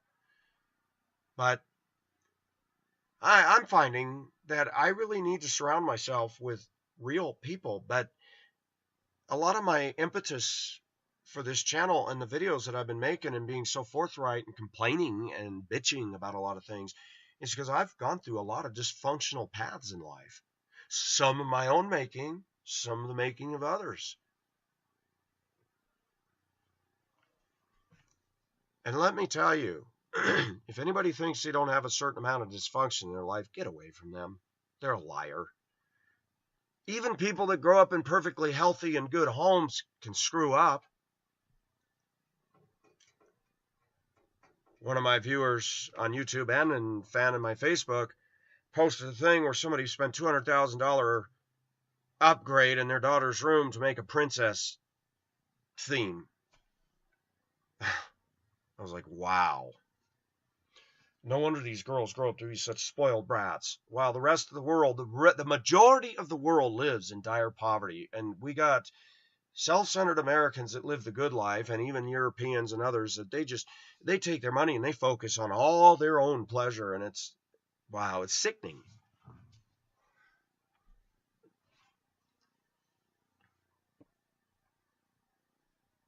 When we use the word fellowship, I cannot have fellowship with a non-Christian.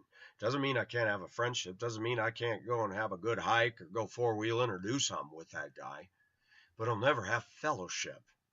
Fellowship only comes when we're all connected to Jesus Christ, related that way. Fellowship only occurs when you're with a brother or sister in the faith and you can talk about the things of God and you both just feel that, yeah, and that joy. I like this church. I actually am finding that I find no fault.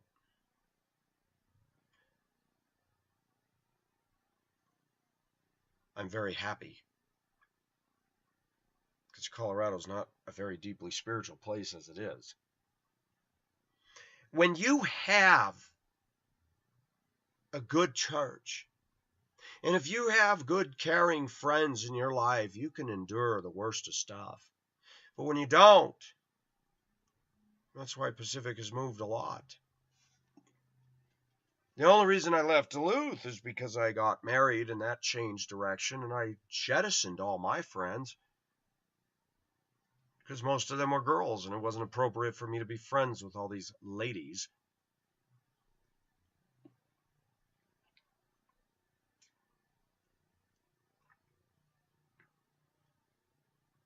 Viewers, who are your friends? This elder gentleman that invited me to a potluck at one of the church members' home, he says, we have a get-together. And my reaction has been, I got allergies, I'm not going to go. And I didn't. I said, well, I have some allergies, so I may not eat everything, but I'd like to go. I am forcing myself to get out of my comfort zone again and say, you know what? These people have shown themselves to be sincere. They've invited you. You get off your butt and you go. Watch, some hot girl will suddenly come on to me and then they'll want to date. See, I got a better idea. Why don't you come with me to the potluck? Because if you can stand around Christians, then maybe you and I might have a future. The point is I'm seeing the need for me. The Pacific has been sailing his little ship in the storms for a long time. He talks about getting yourself your own board of directors. He says, and I like this quote, if you run with the crowd, they will run you. Case in point, my son. Look at teenagers. I see it all day long.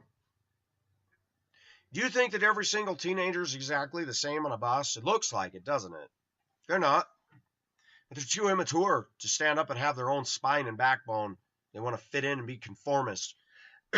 One girl may be totally offended at what the other students are talking about, but she's not going to stand up and say, hey, shut up over there. That's just wrong to talk about that crap. It isn't until you become older and you start, somebody like me who, I don't have peers. I mean, I have peers, but I've never fit in. You start going, you know what? But then something else kicks in the workplace. I can't say what I need to say. There's a few employees I'd like to let them have it with both barrels verbally, but I can't. Not unless I want to lose my job. But trust me, there's times I thought, boy, on the day I quit and the day I walk out of here, I'd love to go up to a few people and say, since I'm leaving, I just want you to know this. Goodbye. But what would be the point?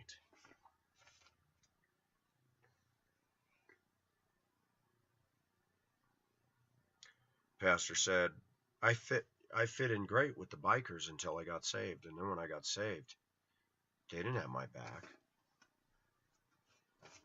They had no interest in helping me love God more. When we talk about friends in the secular world,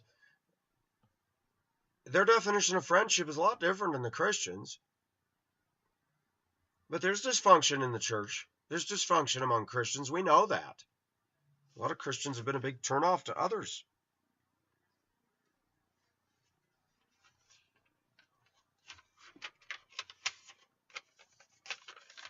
The other day, I asked the man of the house, I actually told him what I was going to do on Saturday, and I ran it by him, and he says, why are you doing that? I said, well, I'm trying to help. I don't think you should be doing that, and here's why. And I wasn't doing anything wrong. This wasn't a sinful or gray area. It was involving my son and trying to help my ex-wife, and he said, no, you've done enough. And the lady today told me, now back off. You did the basement. You helped her with a card. Leave it alone. Be polite to her, but stay away from there and let God. I wanted to go by after church and say hi to my son, but something said, nope, don't do that. The Bible says, do not cast your pearls before swine, and that, there's a lot of depth in that verse. You got somebody who's hostile towards you like that, you don't go over there and try to be sweet pea. You got to use wisdom.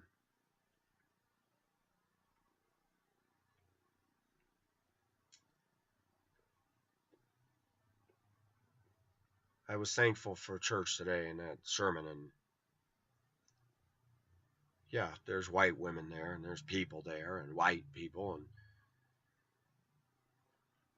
and Pacific will always talk about, can I say the word bull crap that goes on in our culture? Because I'm tired of it.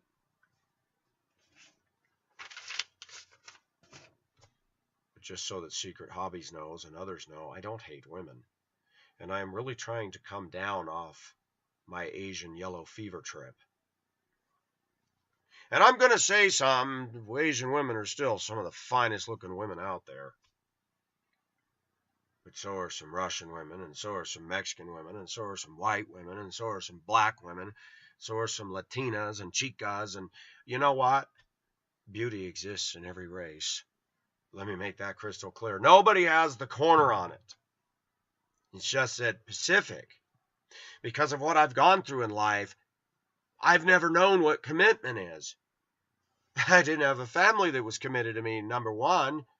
And then to family number two that adopted me, they weren't committed. No bond there.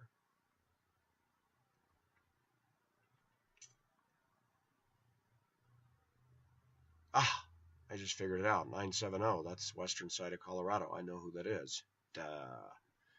One of my viewers who came back, who had taken a sabbatical for a while and has been watching the videos. So I do have a Colorado viewer, which... It's funny. I never thought I'd get anybody in Colorado view this channel.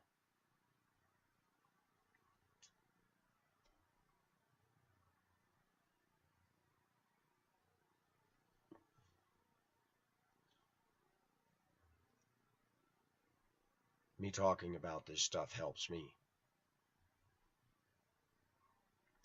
I need advisors. I need people who can tell me, Pacific, I don't think that's a good idea. For too long of my life, I've made decisions on my own and fallen hard on my face. Some of them knowing that I had red flags, others I didn't.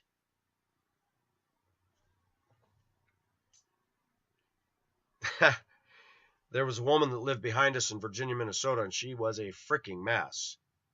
She allowed her kids to party in the house, have sleepovers with their girlfriends in the house.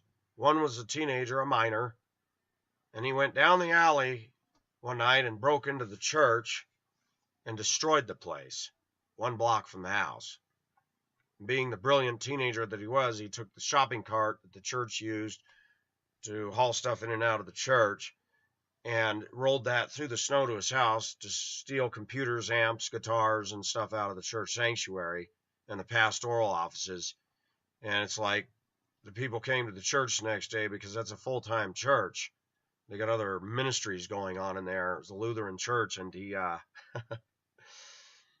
people came and saw the broken door and saw the damage in the church, and then they simply said, well, what are these tracks going from? Oh, it's a shopping cart. They call the police. Police just follow the tracks right to the back of their garage, right behind my house. Brilliant. World's dumbest criminals. I'd had problems with this woman. I had to write her a 3-page letter. Yeah, that was a bit much, but I'd had enough. I had been there, and this woman's kids were bleeding all over our property, throwing their beer cans. I never even did anything to these guys, squealing their tires down the alley, and then I had to endure my wife coming to me. I lived in the basement. She'd come down and wake me. I can't sleep. They're partying back there, and I'd come up and look out her window. I'm like, sheesh. I did the man thing. My job is to protect my wife. Going and talking to a bunch of drunk people doesn't make any sense, so I called the police. I did it a lot. One day I was in the backyard, and this woman comes to my yard, and on a Sunday I was mowing with one of those old-fashioned push hand jobs that got the blades that spin. That was pretty cool, but after doing that for a year, I said, I'm going to break down and buy me a Craftsman power mower. But that was a good workout. Sharpen the blades, and it worked pretty slick. I liked those things.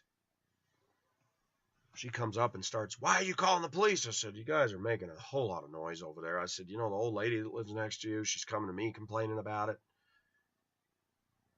Why is she coming to you? I said, does it do any good if she tells you to quit? She's been doing it for years. She's an old lady, lives alone. She's a little bit fearful, don't you think? You got alcohol, squealing tires, and by the way, I don't know if you know this, but your buddies or your son and your sons and their guests are coming out in the alley in a residential neighborhood where the houses are 10 feet apart from each other and urinating in the alley. You know, I have a little kid's son here. Come on, lady. And my wife came up to me when it made the newspaper about her son. She goes, why don't you go over there and give her our condolences? And I'm like, what?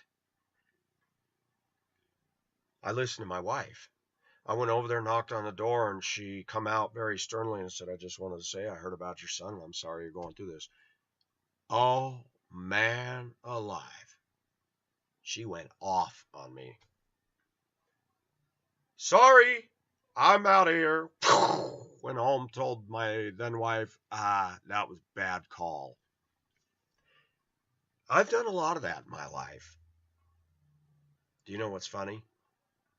Is I listened to her. My gut said, she brought that on herself, that woman over there.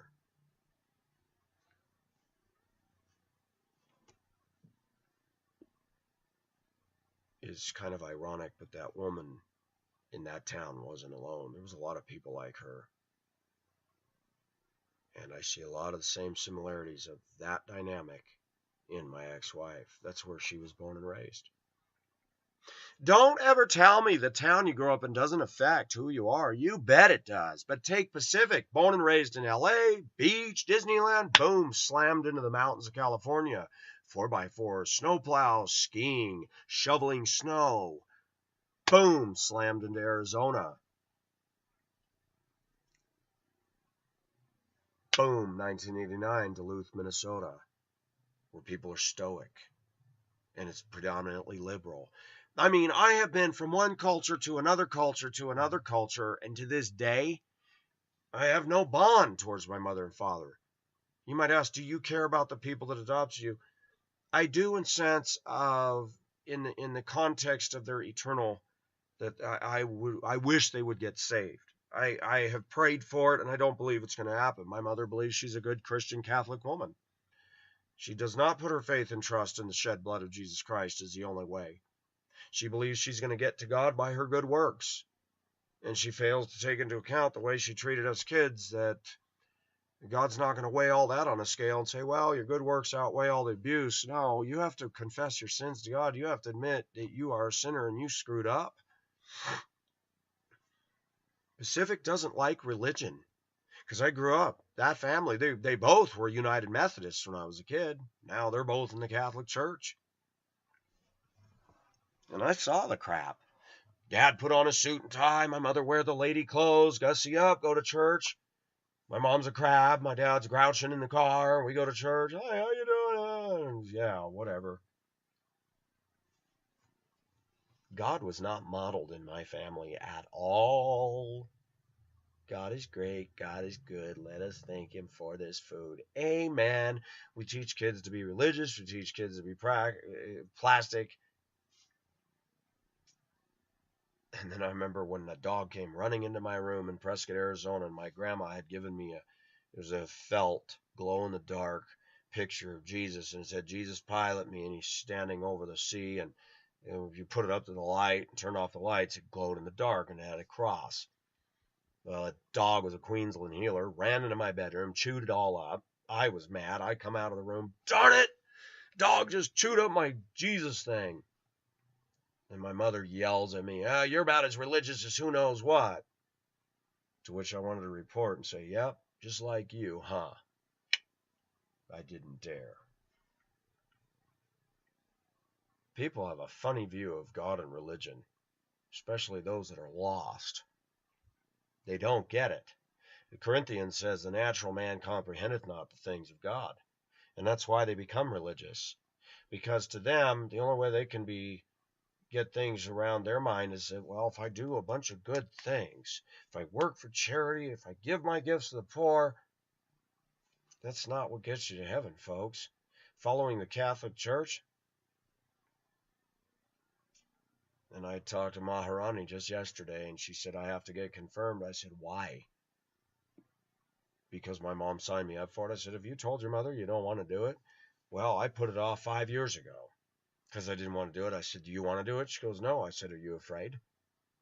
She goes, I am going to talk to her. I said, she's going to give you all kinds of crap. So many people do things because their parents make them or their friends make them. Hey, you want to fit in with us, you got to do this. Look at all the silly things with somebody asked me to talk about DeMolay. I can't talk about it. It's an offshoot of the Masons. Something geared more towards the teenage boys. But I am going to say this much. Secret societies are a sin. Because Jesus Christ says to walk in the light. And anytime you have a secret fraternity, that's darkness, and it's all related to the devil. And people don't like it when I say, oh, the Masons and the Shriners do a lot of good. Whatever. The Masonic teachings and the Shriners' teachings do not glorify the living God, and they don't stand on the Holy Bible. That the Shriners provide money for children and burn victims and stuff like that. That's great. But it's almost funny how we have all these evil things in this culture, but then they turn around and do some good act, and all of a sudden that legitimizes them. No, it doesn't. The Bible's very clear about the kingdom of darkness and the kingdom of light.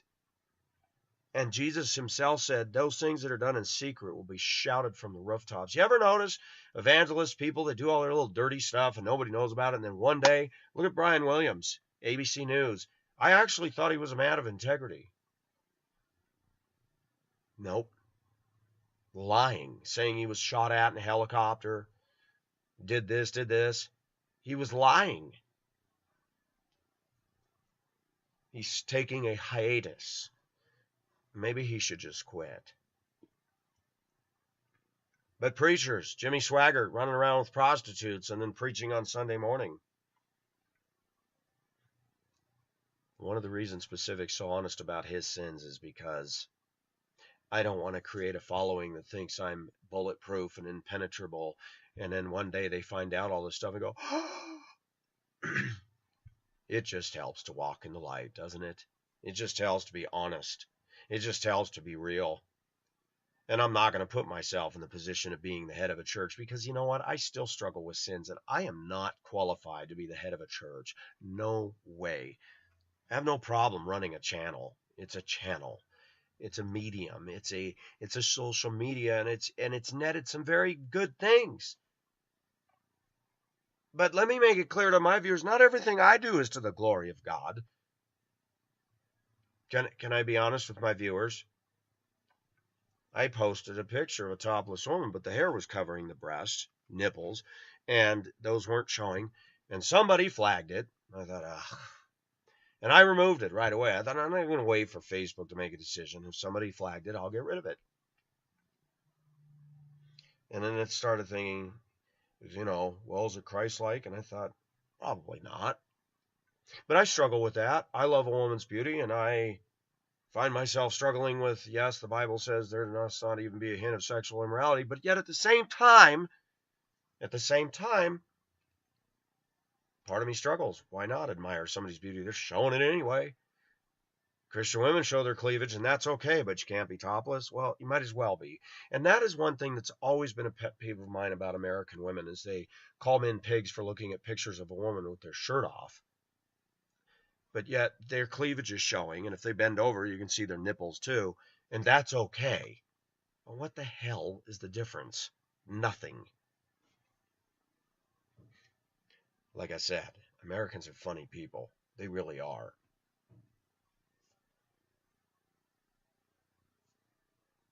I'm thankful that my viewers like my channel and that you're on Facebook and that you guys are behind this. I'm also thankful that many of you have your own mind and you say, I don't agree with everything Pacific does or says, but I like him. That I don't expect everybody to be a Pacific clone. That I don't want anybody to set themselves up thinking I'm such a godly, perfect influence. I'm not. That I care to be one, that I want to be more so, yes. But if you watch Spirit Stallion the Cimarron, I struggle. I'm like that horse. And towards the end of the movie, he lets the Indian get on him. I do listen to people. Many of you don't realize this, but I submit to some of my viewers. I've had viewers write me and say, I wouldn't post this video. And I read what they said, and I immediately deleted the video. And I didn't even tell them that, yes, thank you, you're right. I just deleted it. I do listen to you. But let me say something, my viewers. Don't think I'm not listening just because I don't do what you want. I may read it and I'm going to go, whatever. There's times I do. There are people that make all kinds of assumptions and statements about me. It's like they're so off. I hate women, and yet I put women pictures all over my Facebook. I like looking at pictures of women. I like women. My friends are women. No, that's ridiculous. Most of my friends are American women. Hello. Yeah, did you hear that?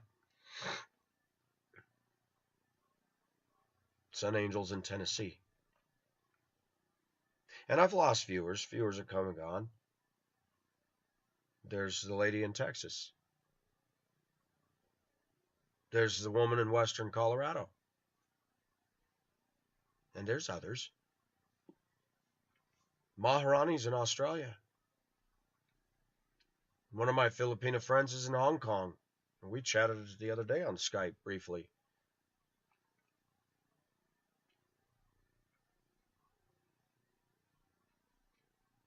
But I've learned something in 48 years. I don't run around saying, oh, that person's my friend, unless they really are. But I do care about people. Not everybody, because it's impossible for me to do so, number one. And number two, not all people care about me, and I'm human. Boy, when you start reading in the Bible about loving your enemies, that's hard. Pacific doesn't love his enemies. I don't. I mean, if they got saved and came up to me and said, I'm sorry, I would give them a hug and say, yes, yes, yes. But right now, outside of that, it's like, get away from me.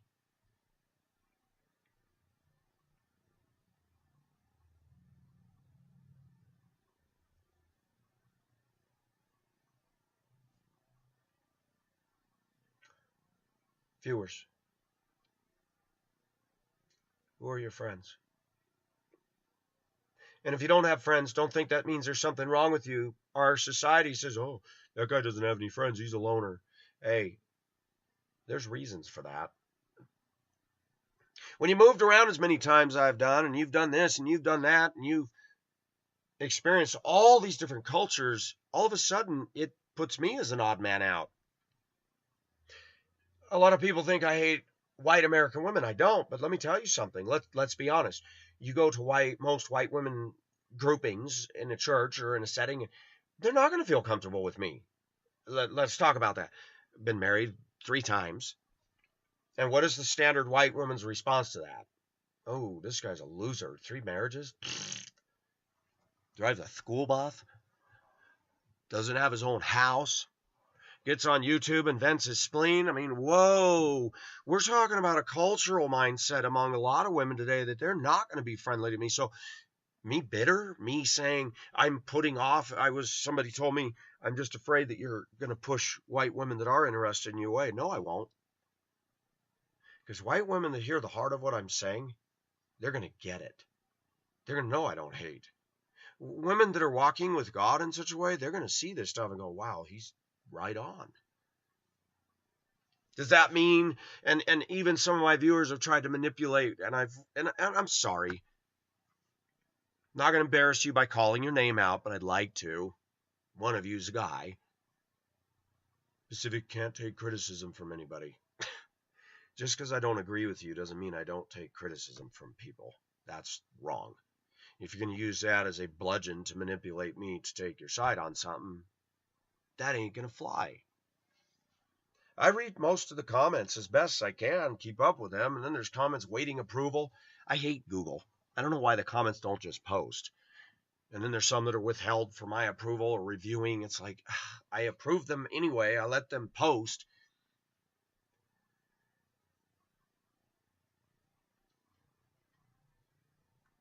Just because I don't agree with you doesn't mean I'm not able to take criticism. It just means that your point of view on that, I don't agree with it. One of the things I've learned to do, because I don't have all these close friends and I'm not sucked into the peer pressure trap, is I have a freedom a lot of you don't have. That I don't have to live to please you all. And it's not that I'm trying to be obnoxious to you and say, oh, screw you. That's not it. But I'm learning as I get older, this is a channel. This is my chance to be me and say what I need to say. And I do listen to my viewers. And there's times I've pulled videos and jettisoned them. And there's other times people have told me I should do this or that. And I'm like, I'm going to disregard that. I'm an individual. That's my DNA. My DNA and my upbringing and my background and my likes and dislikes, they all come together in that stew that makes up Pacific Ocean Asia. And not everybody's going to agree with every single thing I do, say, or wear, or look, or the hair. I've had how many different people say you should do this, you should do that. And at the end of the day, Pacific needs to do what Pacific needs to do. That's it. That doesn't mean I'm not open to great suggestions. I won't put anybody down who does. But no, not everybody's my friend.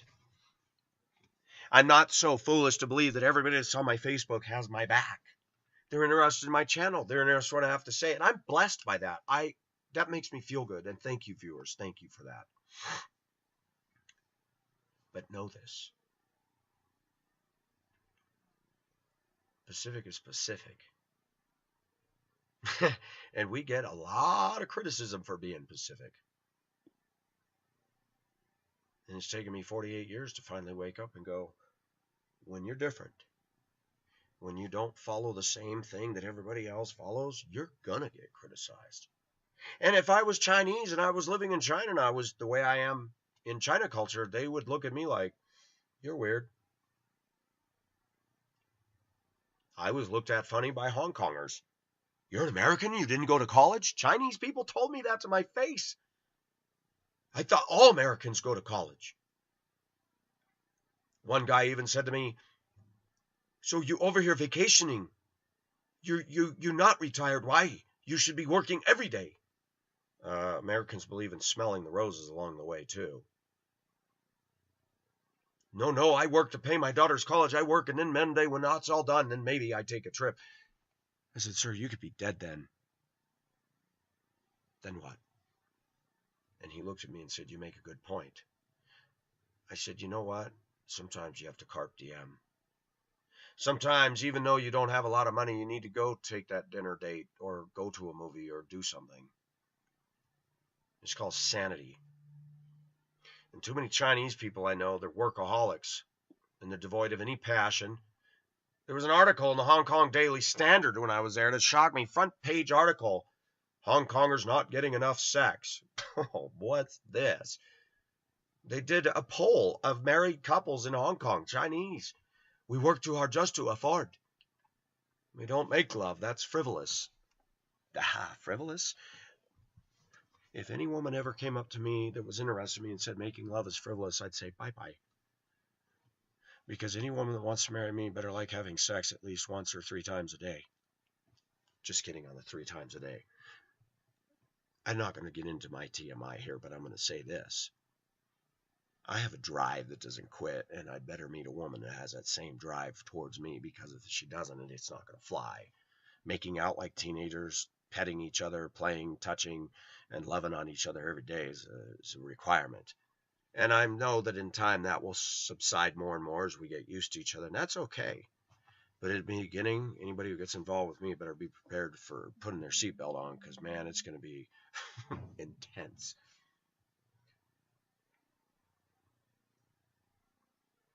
Analysts and social people that study sociology and stuff, married couples that don't have sex is a stress release. Sex is a bond creator. And when you got Hong Kongers chasing the almighty Hong Kong dollar and not making love to their wife, these are people who are not living for Jesus Christ. God, Jesus Christ himself, said, let's come away for a while and rest. There's this pressing crush of humanity around him all the time, and even Jesus said, we got to take a break. If God takes a break, we'd better. And even Paul says that the husband and wife need to come together. And can I be honest? Hump each other, because if you don't, the enemy can come in. Well, why do you think a lot of women in America have affairs with their workaholic husband? He work, come home, eat dinner, go to bed. Work, come home, go eat dinner, go to bed. And the wife says, hey, you know what? I have needs. Or what about the success-driven woman? I don't have time for sex. I don't even want to think about sex. Well, don't be surprised if your husband goes out and gets some wiki in somebody else's hut. So easy for people to be so condemning and judgmental, but oftentimes when I see affairs going on, it's easy to look at the man and go, oh, what a pig, he's so awful. And the women run around and they go to all their women friends, I was so good to him, but I can't believe he did this to me. Were you good to him? You bitched at him, you nagged at him, you don't cook anything for him, you go to work, you buy your SUV, you live your separate life. Really? Man, people got to take a look. Sometimes when somebody's doing something wrong, it's easy for the church and people stand around and say, that's a bad man. Do you know what led up to it? Do you know what contributed to it? Usually when a man has an affair, it's not just because he's a pig and a pervert. It often means that there's something wrong with the wife. And sometimes when the wife has an affair, it means there's something wrong with the husband. People don't like to hear that, but that's the truth. Very rarely does a man just run off and have an affair. There are men that are insensitive, that are good wives and do that. But more often than not, a lot of affairs are done because of the culture we're living in. It's destroying the family unit, destroying us, and it's destroying the church in America. It's just destroying it, eating it out, rotting it out from the hull up. So who are your friends? Who do you look up to?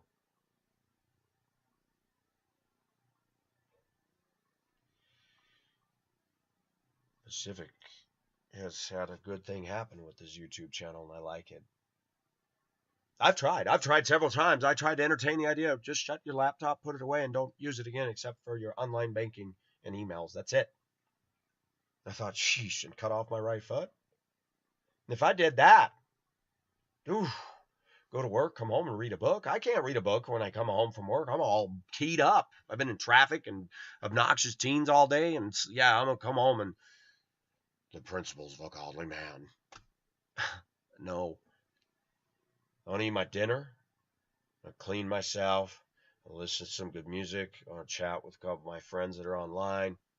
Make a video and call it a day.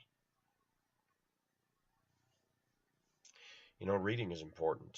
I did a lot of reading in my 20s. A lot of reading in my 20s and 30s. The problem is I soaked up so much knowledge. What I'm trying to do now is learn how to apply that knowledge where I can truly become a better godly person.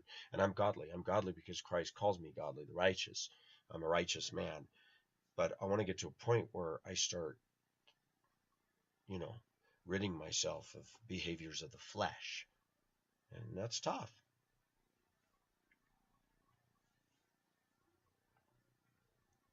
I know who the quality people are on my channel. I know the women that are really committed to Jesus Christ. I know the men who are committed to Jesus Christ. I know the guys out there that encourage me. And that's big. We need to have friends that encourage us. Not rose-colored glasses friends that look the other way on our sins. But we need friends that can help lift us up. And a lot of the friendships that I see in the break room and stuff, these people are just a drag on each other. Dysfunctional, baggage-laden railroad cars dumping on each other. And it's like, and a lot of Christians do that too. It's not the Christian's job to go run around being the Holy Spirit patrol over everybody's life. That is not your job. There's an old saying, and a lot of Christians need to get this in their head. People won't care how much you know until they see how much you care. And that goes for me too. When I see other Christians coming up and telling me you ought to do this and that, do you even care about me? You haven't even become my friend. You haven't even become part of my inner circle. And you're going to sit here and tell me what I need to do? I don't think so, Kimosabi. I don't think so. Go away. And we got a lot of that in America. People don't care, but they're quick to go and tell everybody else what they need to do. Yeah. Okay. I'm going to go make my dinner. It's Sunday night. I was going to read Craigslist post, but I decided to take a break from that tonight. We will do that at some point.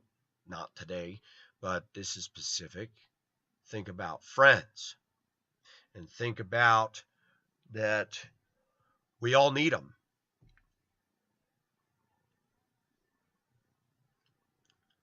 And I'm thankful that this channel has actually provided me a medium with. Actually, I'm meeting men that actually care, men that are healthy to be around. It's too bad we were all in the same physical geographical location. But we use this as a tool. With the way things are, with the topsy-turvy world we live in, we can still make social media friends. Just make sure they're friends that aren't dragging you in the toilet, but friends that are actually helping you to get closer to God and people that really care about each other. Anyways, this is Pacific signing off. Bye-bye.